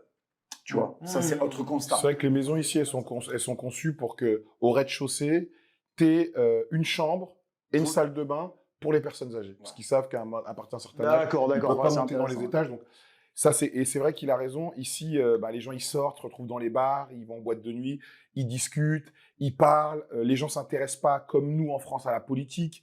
Ils sont pas anxiogènes sur les informations. Ils sont un peu, ils ont une légèreté, en fait. Il y a une légèreté. Autre truc très important, parce que moi je te les énumère parce que c'est vachement important. Autre truc très très important, tu as des marqueurs effectifs au quotidien de conservatisme. Telle fête, C'est vrai. telle C'est procession, vrai, ça c'est vrai. tel truc, les mecs qui marquent C'est le vrai. terrain. Ouais, c'est vrai. D'ailleurs, il y a une statistique très intéressante. Tu as maintenant 3,2 millions de musulmans en Espagne. En France, tu en as officiellement 12 millions, je crois. 12,2 ou 13 millions, officiellement. Moi, je pense qu'on est plus autour de 18, 20 millions. Mais bon, bref. En Espagne, en fait, il y a une statistique. Les musulmans d'Espagne restent en moyenne 4 ans. C'est-à-dire que t'en as, ils traversent, t'en as, ils restent 8 ans. Mais ils restent pas. Tu sais pourquoi? Historique, Parce qu'en fait, c'est historique. et c'est historique, puis surtout, Je pense ils savent qu'il n'y qu'on les- aura pas de marge de manœuvre. Non, mais on les aime pas, quand je dis c'est historique, c'est que nous, Français, on n'a pas vécu 700 ans d'occupation musulmane. L'Espagne, si tu veux, tu as pas de laïcité. Dans les classes, tu as des crucifixes. C'est catholique. Tu as les fêtes nationales, elles sont toutes sur la Vierge, et les fêtes régionales, qui sont différentes d'une région à l'autre, elles sont sur les saints patrons. D'accord? D'accord, ok. Dans toute l'Espagne du sud et de la côte, tu as ce qu'on appelle une fête qui s'appelle Moros y Cristianos, morts et chrétiens. La fête, c'est des mecs qui sont déguisés en conquistadors, en chevaliers de la Reconquista, qui rentrent dans la ville en tirant et qui dégagent des gens qui sont déguisés en musulmans de la ville. Ok. Pour Mais fêter c'est ça la que je te dis. libération. C'est ça que je te dis. Ok. Donc tu vois, le petit espagnol, il grandit. C'est ancré, c'est ça. Oui, mais Netflix peut lui donner du taxi avec Samir comment il s'appelle, Samir Samir Nasseri. Lui, t'inquiète pas. Lui, la fête de l'école, c'est on dégage l'envahisseur impérialiste de la ville, l'envahisseur impérialiste musulman de la ville. Donc, si tu veux, ils grandissent dans un univers, il n'y aura pas de négociation. Mais mec, en Espagne, il n'y a pas de oui, le port à la carte. Mec, ils ont Parce zéro que marge de 700 ans et parce que Reconquista, évidemment, je pense que tout c'est est à base ancré. de port. C'est ancré dans Tu les feras jamais devenir Ouais, musulmans. ça c'est vrai, tout à base Ils de aiment trop les meufs, ils aiment trop la fête. En fait, ils ont de la vie en eux. Ouais, c'est vrai. L'islam s'installe très très bien à Lille parce que je pense que le Lillois, la vie en lui, elle est. À Roubaix, Lille, Ouais. Tourcoing, ouais, Ouais. c'est possible. Je suis désolé, le rugbyman du Gers, tu ne le convertis pas à l'islam. Ah ouais, c'est vrai. C'est un païen. Tu sais, c'est un Golgoth de Gaulois. Il adore Brennos, tu vois, voilà. Et je pense qu'également, tu as certaines villes qui ont laissé les musulmans mettre des mosquées un peu partout pour se dire au moins ils sont dans la mosquée, on n'a pas de problème avec eux. La mosquée, ben, c'est comme la chicha d'avant, donc au moins ils se regroupent là-bas, ils font leur truc. Et on peut parler avec l'imam, on a un moyen de contrôle, mais en faisant ça, bah, ils s'implantent partout. Et dans les pays arabes, tu n'as pas autant d'églises que des mosquées en France. Non mais Rob, sans déconner, non, honnêtement, je suis obligé de dire, je ne peux pas mettre sur le même plan la mosquée et la chicha. Pour une raison simple. Considérons qu'ici, on est tous religieux. Je pense que pour toutes les raisons du monde, on devrait au minimum, respecter les croyances et la transcendance que vivent les musulmans. Qu'on le veuille ou non, les consommateurs de chicha ne sont pas en général les mecs qu'on va croiser à la mosquée, c'est-à-dire des pères de famille, c'est-à-dire des travailleurs, c'est-à-dire des mecs qui vont sur le chantard, etc., et qui représentent l'énorme majorité des mecs qui sont réguliers à la mosquée. Mais si tu veux, ce que j'aimerais pas que des mecs balancent sur l'église, ce que j'aimerais pas que les mecs balancent sur les saints de chez nous, etc., je veux pas le balancer aux autres. Tu veux que je dise un truc islamophobe, en fait, c'est ça. Tu sais, parce que le mec a fini, il est sur sa fin. Ouais, ça m'emmerde ça. Il nous a lancé les mosquées. Mais non, mais la phrase parce qu'il la T'sais, glisse comme ça. Oui, oui. les chichas, c'est comme les mosquées. Si la honte, il fait alors Je la peux pas, viande. je peux Tu pas. mets pas ça la viande. Oh, toi là, mon rôle, papacito là, oh, tu sais, tu me caresses comme ça. Non, mais c'est que c'est le problème de ces discussions-là, c'est que c'est transcendantal et que ça dépasse simplement l'humain. Ça va au-delà de ça. Bon, la vérité, c'est qu'on s'est barré en Espagne parce qu'en France, c'est les impôts, c'est la racaille, c'est la police qui tue pas assez de gens. C'est Philippe Catherine à Walpé devant le monde, c'est fou la honte, c'est plus possible en fait. Voilà, c'est plus possible. Ici, les Schmitt, ils tuent des gens qui le méritent, d'accord. Il y a un roi. L'Église, elle a encore beaucoup de pouvoir, même s'il n'y a pas assez de jeunes espagnols à l'Église, mais quand même, la foi, c'est un marqueur présent dans la société. C'est pour ça qu'on s'y sent bien. Voilà, c'est pour ça qu'on s'y sent bien. Et d'ailleurs, ce qui me fait rire, c'est que tu as beaucoup de Français de gauche qui sont en train de s'expatrier. Ils sont en train de s'expatrier en Espagne. Ah, mais ils sont majoritaires. Hein. Mais je sais. Ils sont majoritaires dans l'expatriation, les Français de gauche. Je sais. Ah bah super, Je bravo. sais, ils n'arrivent plus à vivre la life de gauche en France parce qu'en fait, les résultats de leur politique, c'est insupportable. Et ils te disent qu'ils vont à Valence pour le climat. Tu vas pas à Valence pour le climat. Tu vas à Valence parce qu'il y a des Espagnols d'obédience franquiste qui prennent leur Rangers taille 47 et qui écrasent des têtes de délinquants contre le bitume, en fait, sur le bord de la route. Et en vérité, tu as envie de vivre dans un pays comme ça. Parce que les têtes de délinquants, ça va finir contre le bitume. Et ce qui est intéressant, si on fait le corollaire entre les États-Unis, la culture américaine qui nous a fait rêver, les Américains, grâce à l'entertainment, ils ont réussi à nous faire fantasmer et aimer la racaille des ghettos américains Ouais. qui a été cristallisée grâce aux gangsters arabes, grâce à des films comme Boys in the Hood, comme Menace Society. Mais ce n'est pas le cas avec la racaille française. Pour quelle raison? Parce qu'elle est nulle à chier. C'est ça. Le talent n'est pas là. Le talent n'y est pas. Je suis désolé, hein. Le Renoir de ghetto américain, si tu veux. Ou le latino aussi. Ou le latino, il nous propose des trucs d'un style absolu. Extraordinaire. Esthétiquement, Extraordinaire. Esthétiquement. je suis désolé, les requins, les chaussettes, le jogging dans les chaussettes, le fer à lisser de fils de avec un camel nose de bâtard, tu vois. La sacoche Bourberie. Non mais attends, mais qu'est-ce que c'est que ça? Ah oui, ça pue. Avec des corps comme ça, de chamelier, tu vois. Ouais, ça pue. Parce que l'américain, tu sais, qui est dans le ghetto, il y en a un substrat qui va aller en NBA, qui va être bloqueur de NFL, tu sais, il y a des physiques, Ouais, tu vois, ouais. je veux dire. Là, quand même, on est dans une catégorie de population, les côtiers sont gaillards, le mec du désert, le chamelier du désert, si tu veux, il n'y a pas beaucoup à grailler dessus, tu vois, je veux dire. Il nous amène pas très loin dans le rêve, tu vois. Ouais. Donc, oui, la culture gangsta rap, c'est une catastrophe pour les Afro-Américains parce que ça les maintient dans un truc, mais à un moment, il y a des dunks, à un moment, il y a des tatouages stylés, à un moment, ils Il y a sont une bonne musique. En ils sont low-rider. bike. En À low-rider. un moment, il y a Space Jam, il peut parler avec Bugs Bunny. Quel arabe va parler avec Bugs Bunny dans un film? Est-ce que tu as envie de voir Michael Jordan parler avec un lapin imaginaire? Oui. Est-ce que tu as envie de voir Yacine Bellatar parler avec un lapin imaginaire? Non. C'est un cauchemar. Tu vois, je veux dire? Oui, vu comme ça, c'est sûr. Non, que- mais si tu veux, le Renoir, quand Ouais. il va faire un meurtre, Ouais. il va mettre les formes. Ouais. C'est-à-dire qu'il y a du G-Unit, il va pencher son flingue. Ouais, le flingue est penché Non, déjà. mais tu vois ce que je veux dire? Il penche son flingue, Ouais. il arrive dans une voiture digne de ce nom. La Cadillac se lève en Je veux avant. dire, C'est génial. Le mec, il tire un frein en 406 pour assaisonner des gens avec un sous-calibre qu'il a récupéré à la Ford, tu sais, au puce de Montreuil, tu vois.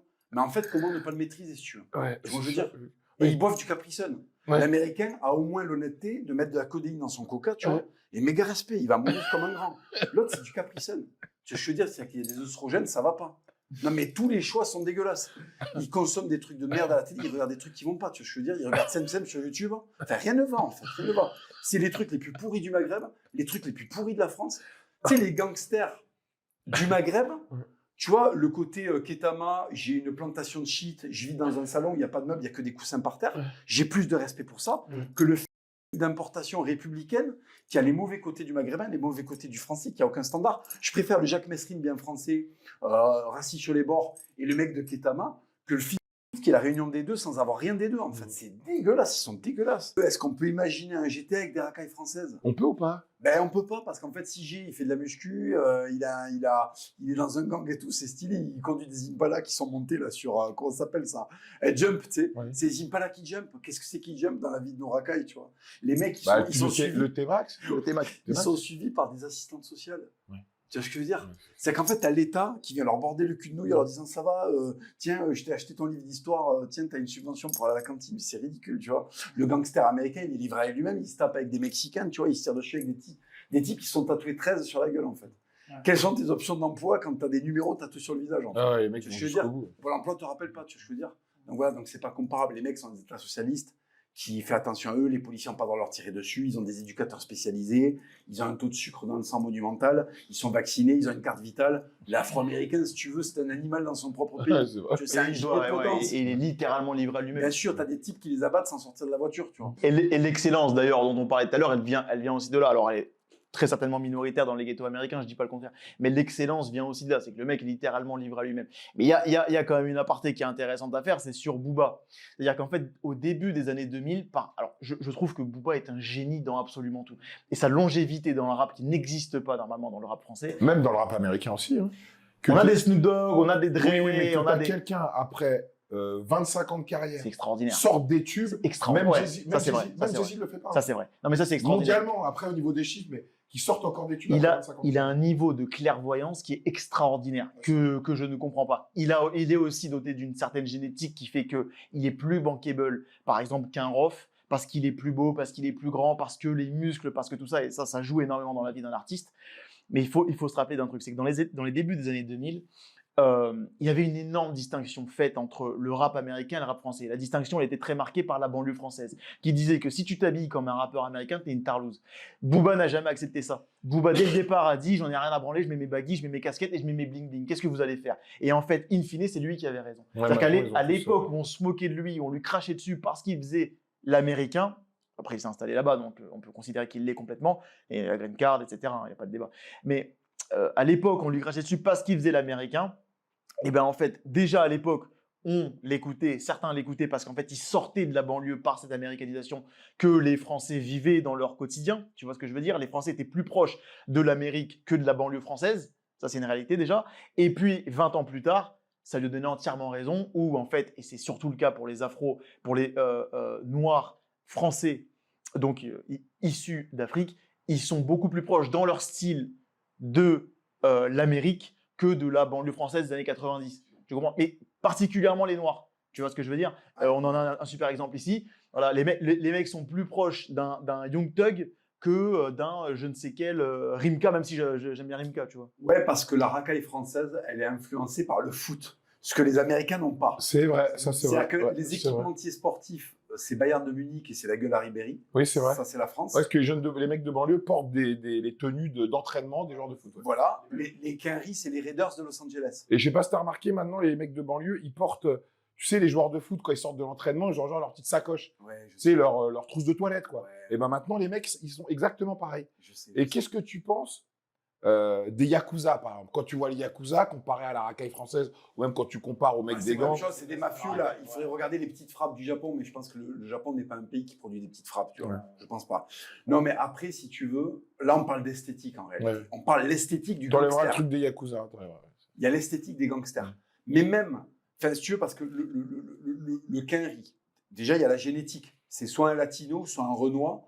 Au niveau de l'expression faciale et tout, ils ont pas des gueules à jouer dans les 12 commandements, tu vois. Ouais, Je veux ça, dire, c'est déjà pour commencer, tu vois. Non mais tu vois, sportivement, tu sais que les mecs qui sortent de ces ghettos-là, c'est la NFL, Ouais. c'est la NBA, c'est la WBC. D'accord? Alors tu me diras, dans les quartiers français, bah, après tu as des mecs qui sortent, c'est effectivement. Bah, t'as Cédric Doumbé, ouais, super. Oui, voilà, bon, ben, c'est pas, oui, c'est sûr, c'est pas Mike Tyson, quoi, voilà, c'est pas, bon. Mais ce que je veux te dire, c'est que la musique, tu vois, le rail, c'est de la world music, en fait, le rail, tu vois, quand tu écoutes du rail, c'est de la world music. Oui, tu vois. oui, c'est sûr. Ouais. Tu vois, le hip-hop, moi, je préfère les trucs folklore, tu vois, je veux dire, mais c'est un bric-à-brac de trucs qui n'en ni queue ni tête. Le ricain, il est habillé comme sont habillés les workers de son pays. C'est pas un patchwork de trucs. Il n'y a pas un peu d'Afrique, un peu d'Amérique, un peu d'Europe. Tu vois ce que je veux dire? Le mec, c'est un Quinry. Ils ont des chemises Dickies. Enfin, tu sais, à l'époque. Ouais, ce bien gars, sûr, il bien sûr, est mais habillé comme un encore worker. Ouais. Les Dickies, comment ça s'appelle? Les Converse, ouais. Les Caterpillar, tu vois. Le jean. Carhartt, ou des trucs comme ça. Carhartt, ouais. exactement, merci. Tu vois, c'est des vêtements techniques, c'est des vêtements solides. Ah ouais. La Kaira, il y a tout. Il y a le kéfier palestinien. Il a une casquette Ouais. Gucci. Il a un survêt de footballeur allemand. C'est très, très, très bizarre. Tu Ouais, vois. ça, c'est bizarre. C'est une identité qui s'est fabriquée à coup de Capri Sun. Tu vois. C'est très, très particulier. Et ça ne s'exporte pas, évidemment. Ça ne s'exporte absolument C'est pas. pourri. Personne ne s'est dit un Je jour. vais m'habiller comme ça. Ouais, à part pour déconner, il y a un rappeur Quinry qui vient ici, qui respecte un petit peu la France, qui est rare, qui respecte un petit peu la France et qui dit tiens, je vais adopter les codes, donc je vais mettre un maillot de l'équipe. C'est ce qu'avait Jay-Z après la Coupe du Monde. Mais voilà, bon, mais c'est des cas extrêmement, extrêmement rares. Mais ça ne fait jamais stylé dans un clip américain de voir Young Thug avec des TN, des chaussettes Nike qui enfonçaient dans le jogging et Ouais, puis l'Américain, il est dans un pays, c'est-à-dire qu'il est face à des gens, si tu veux, la racaille française, il y a qui en face de lui? Quel est l'autre groupe l'autre groupe dangereux avec qui il se tape? Quand tu es un Bloods, Bah, tu as les Crips, T'as les Crips déjà. et puis après tu as les Latin Kings, Ouais. le Southside, le Northside, Mm. les Norteños. Attends, bah, mine de rien, alors, si je suis totalement honnête, c'est des conflits qui existent par exemple dans des villes comme Marseille. Oui. Ça, c'est vrai, il y a quand même des mafias qu'on peut considérer très relativement dangereux, sérieuses à Marseille, ça il faut le dire. Et puis en France, on a un truc terrible qui sont les guerres, les conflits ethniques. Alors moi, j'ai vécu des scènes terribles quand j'habitais près de Bordeaux. Moi, je venais d'une ville où en fait la majorité de l'immigration maghrébine était marocaine. Et putain, et ça je m'en rappellerai toujours. Dans mon bahut, il y avait un Algérien. Et c'était le seul. Et le mec se faisait passer à tabac. Et je te jure que moi, en fait, je ne comprenais pas. C'est-à-dire que je ne connaissais ni les Marocains, ni les Algériens. À La Réunion, ça n'existe pas. Et voilà. Je ne comprenais pas. Et ils se ressemblent. Tu vois, physiquement, c'est les mêmes. Là, pour le coup, c'était tu vois, des mêmes régions. Et quand j'ai posé la question à ce mec-là, je dis, mais pourquoi toi, il truc? Quand il m'a répondu, c'est parce que je suis pas marocain et parce que je suis algérien, ça m'a traumatisé. Sans déconner, je me suis posé, j'étais petit. Et dans ma tête, je me suis dit, mais Je n'ai jamais entendu un truc Aussi aussi ouf débile, ouais. de ma vie.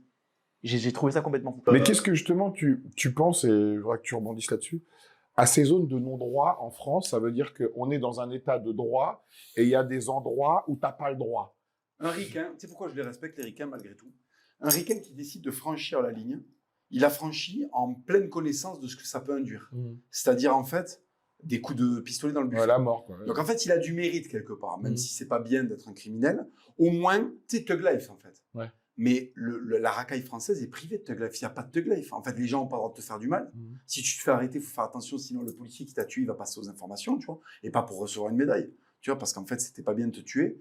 Donc, si tu veux, il n'y a aucun mérite à être un délinquant en France parce que tu es appuyé. Le cinéma le glorifie, les bobos te sucent pour le faire, et les journalistes t'y encouragent, tu vois ce que je veux dire. Et en plus, la loi va très très peu, elle va très très peu intervenir, tu vois ce que je veux dire. L'Américain, à partir du moment où il décide de basculer dans la Thug Life, de sortir de la loi, c'est un vrai outlaw, comme à l'époque des cow-boys. C'est-à-dire qu'en fait, s'il se balade avec une arme, Il y a un risque. juste se balader avec une arme, la sortir du coffre, tu vois, pour l'amener dans un pawn shop, et ben, Ouais, on peut c'est chaud. penser qu'il va cambrioler et on lui tire dessus. En France, tu n'as jamais un flic, même s'il voit un mec avec un pistolet, tant qu'il n'est pas en train de tirer sur des gens et qu'il n'y a pas des gens qui tombent par terre, il ne va pas ouvrir le feu. Un flic américain, il peut ouvrir le feu sur un mec par erreur parce qu'il a sorti un flingue de son coffre s'il voulait le vendre à quelqu'un.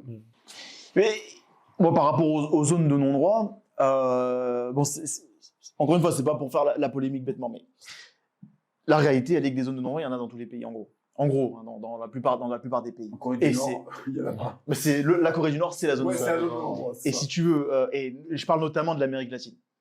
Oui, alors là, mon pauvre, oui. Voilà, mais en fait, si tu veux, la réalité, et pour avoir discuté avec des latinos pendant des heures et des heures et des heures, et pour vraiment avoir essayé de comprendre le système, je remarque, et ça c'est une réalité, on pourra rien y faire, c'est que quand la violence vient de gens qui te ressemblent, c'est moins dur à accepter.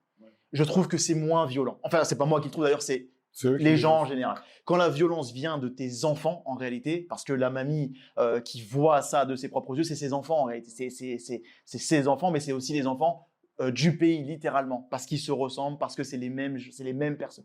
Et quand la violence vient de gens qui te ressemblent, je trouve que la violence est relativement atténuée. Et c'est la raison pour laquelle aussi beaucoup de gens, même en Amérique latine, sont plutôt passifs vis-à-vis de ça. Je ne parle pas de Bukele et de ce qu'il a fait à Salvador. Là, évidemment, là, on touche au sommet de tout ce qu'il faut faire. C'est aussi d'ailleurs pour ça qu'il est détesté, Bukele, parce qu'en fait, il a montré aux politiques, on peut le faire. On peut le faire. Mais on ne le fait pas avec des petites racailles de banlieue française. On le fait avec le MS-13. C'est-à-dire avec le sommet de la délinquance mondiale. Il a réussi à le faire.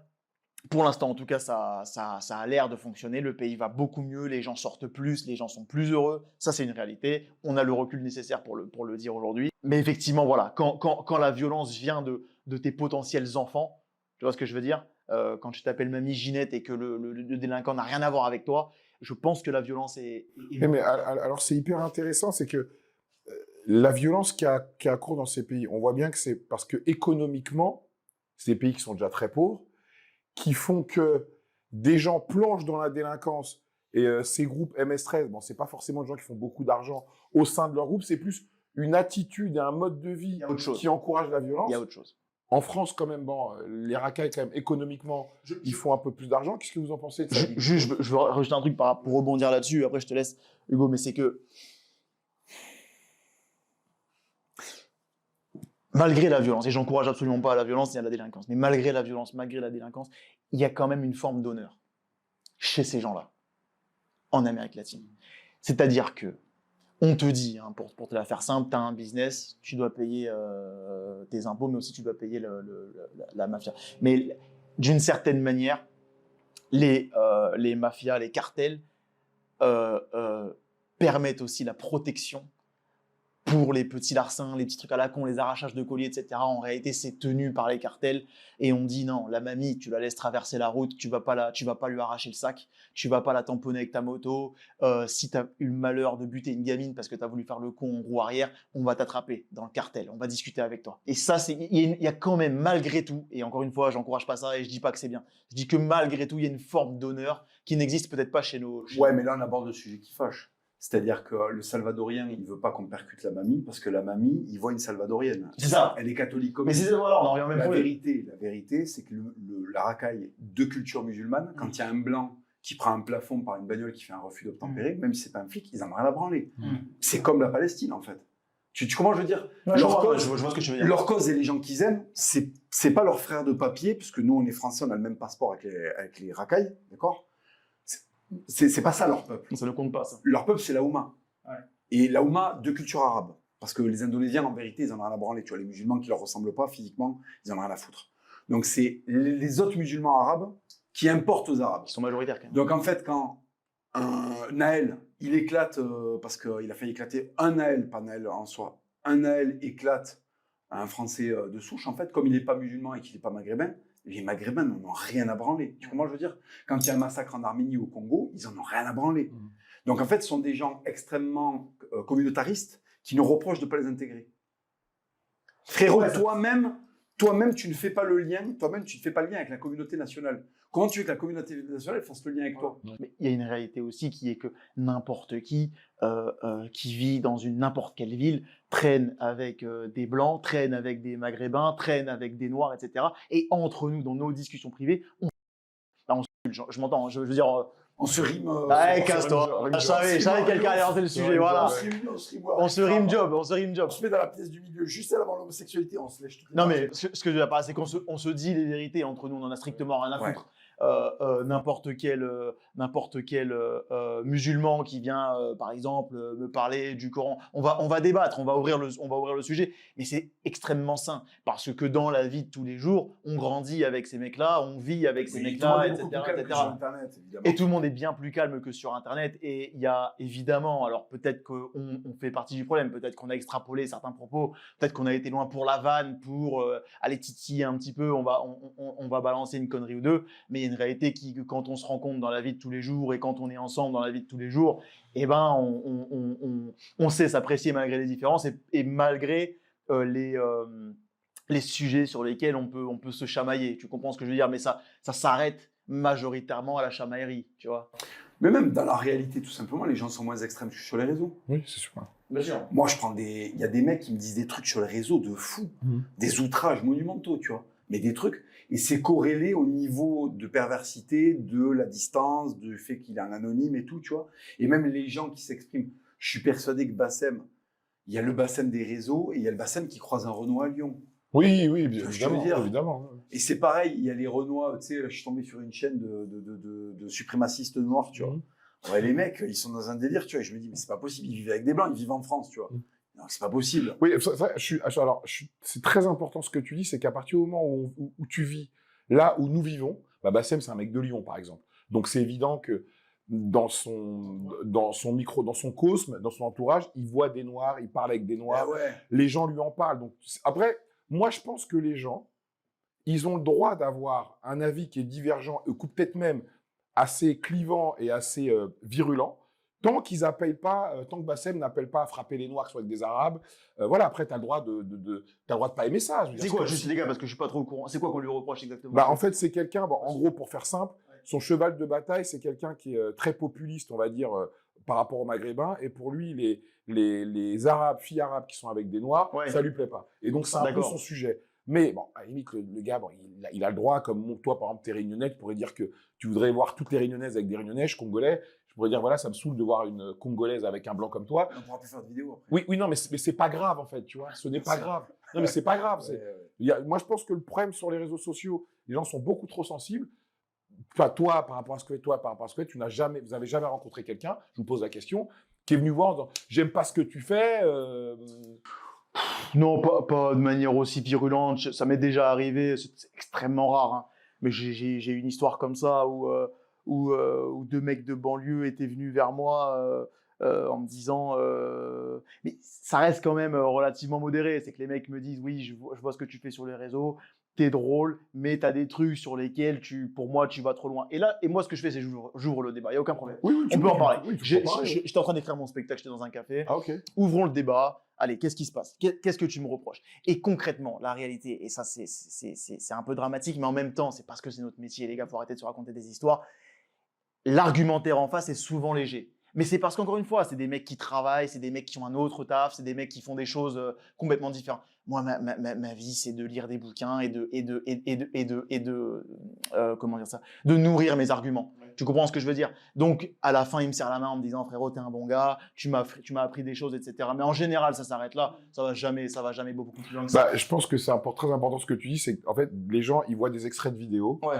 Ils pensent que, bah, par exemple, quand tu parles je sais pas, de la religion musulmane, c'est un truc qui te préoccupe 24 heures sur 24, tu penses qu'à ça, tu lis que ça, t'en parles, mais en vérité, tu t'en tapes, quoi. C'est pas un truc qui te préoccupe dans ta journée. Non, bien sûr. T'en parles dans une vidéo comme toi, certains sujets t'en parlent. Moi, je parle du dopage. La tolérance nous a été volée par des partis politiques qui sont absolument tout, sauf des partis qui sont croyants. Et je pense que c'est une connerie. Je sais que parfois, et c'est ça, j'aimerais que les mecs fassent la distinction. Il peut arriver que parfois, pour la blague, pour la petite vanne, pour la petite punchline, on aille un peu loin, on dise une petite dinguerie, un truc. Mais il faut comprendre que dans la réalité, on a parlé hier jusqu'à 6h du matin. Je pense que la tolérance, on doit absolument la porter. Et je sais que c'est un discours qu'on a du mal à mettre en avant parce que c'est pas le discours le plus fun non plus, il faut dire la vérité. Voilà, il fait pas beaucoup de vues, c'est pas un discours qui fait rire, c'est pas un discours qui amène des gens parce qu'il y a pas de sang dans la tolérance. Mais ce que je veux essayer de dire par là, c'est que prenez ce qu'on balance comme potentiellement du divertissement, avec un petit peu de ce qu'on pense, mais n'oubliez pas que dans la vraie vie, dans la vie de tous les jours, là on a Papacito il se fait blackhead, il est entouré de 3 Renois, il ne peut rien, et il ne peut rien faire, il est emprisonné. 4 avec Maximus. 4 avec Maximus qui est un gros Renoir, mais voilà. Les amis, j'espère que vous avez pris autant de plaisir que nous, on s'est vraiment éclaté. Bon, n'oubliez pas que nous sommes dans la boutade, nous sommes dans la vanne, nous sommes dans l'analyse. YouTube est un média qui est là pour vous divertir et j'espère qu'on vous a diverti. Merci à Kalos d'avoir soutenu cette vidéo. Si vous voulez aider une super entreprise patriote à offrir des cadeaux stylés, pensez à aller sur le site kalos-france.com et utiliser mon code France10. Enjoy!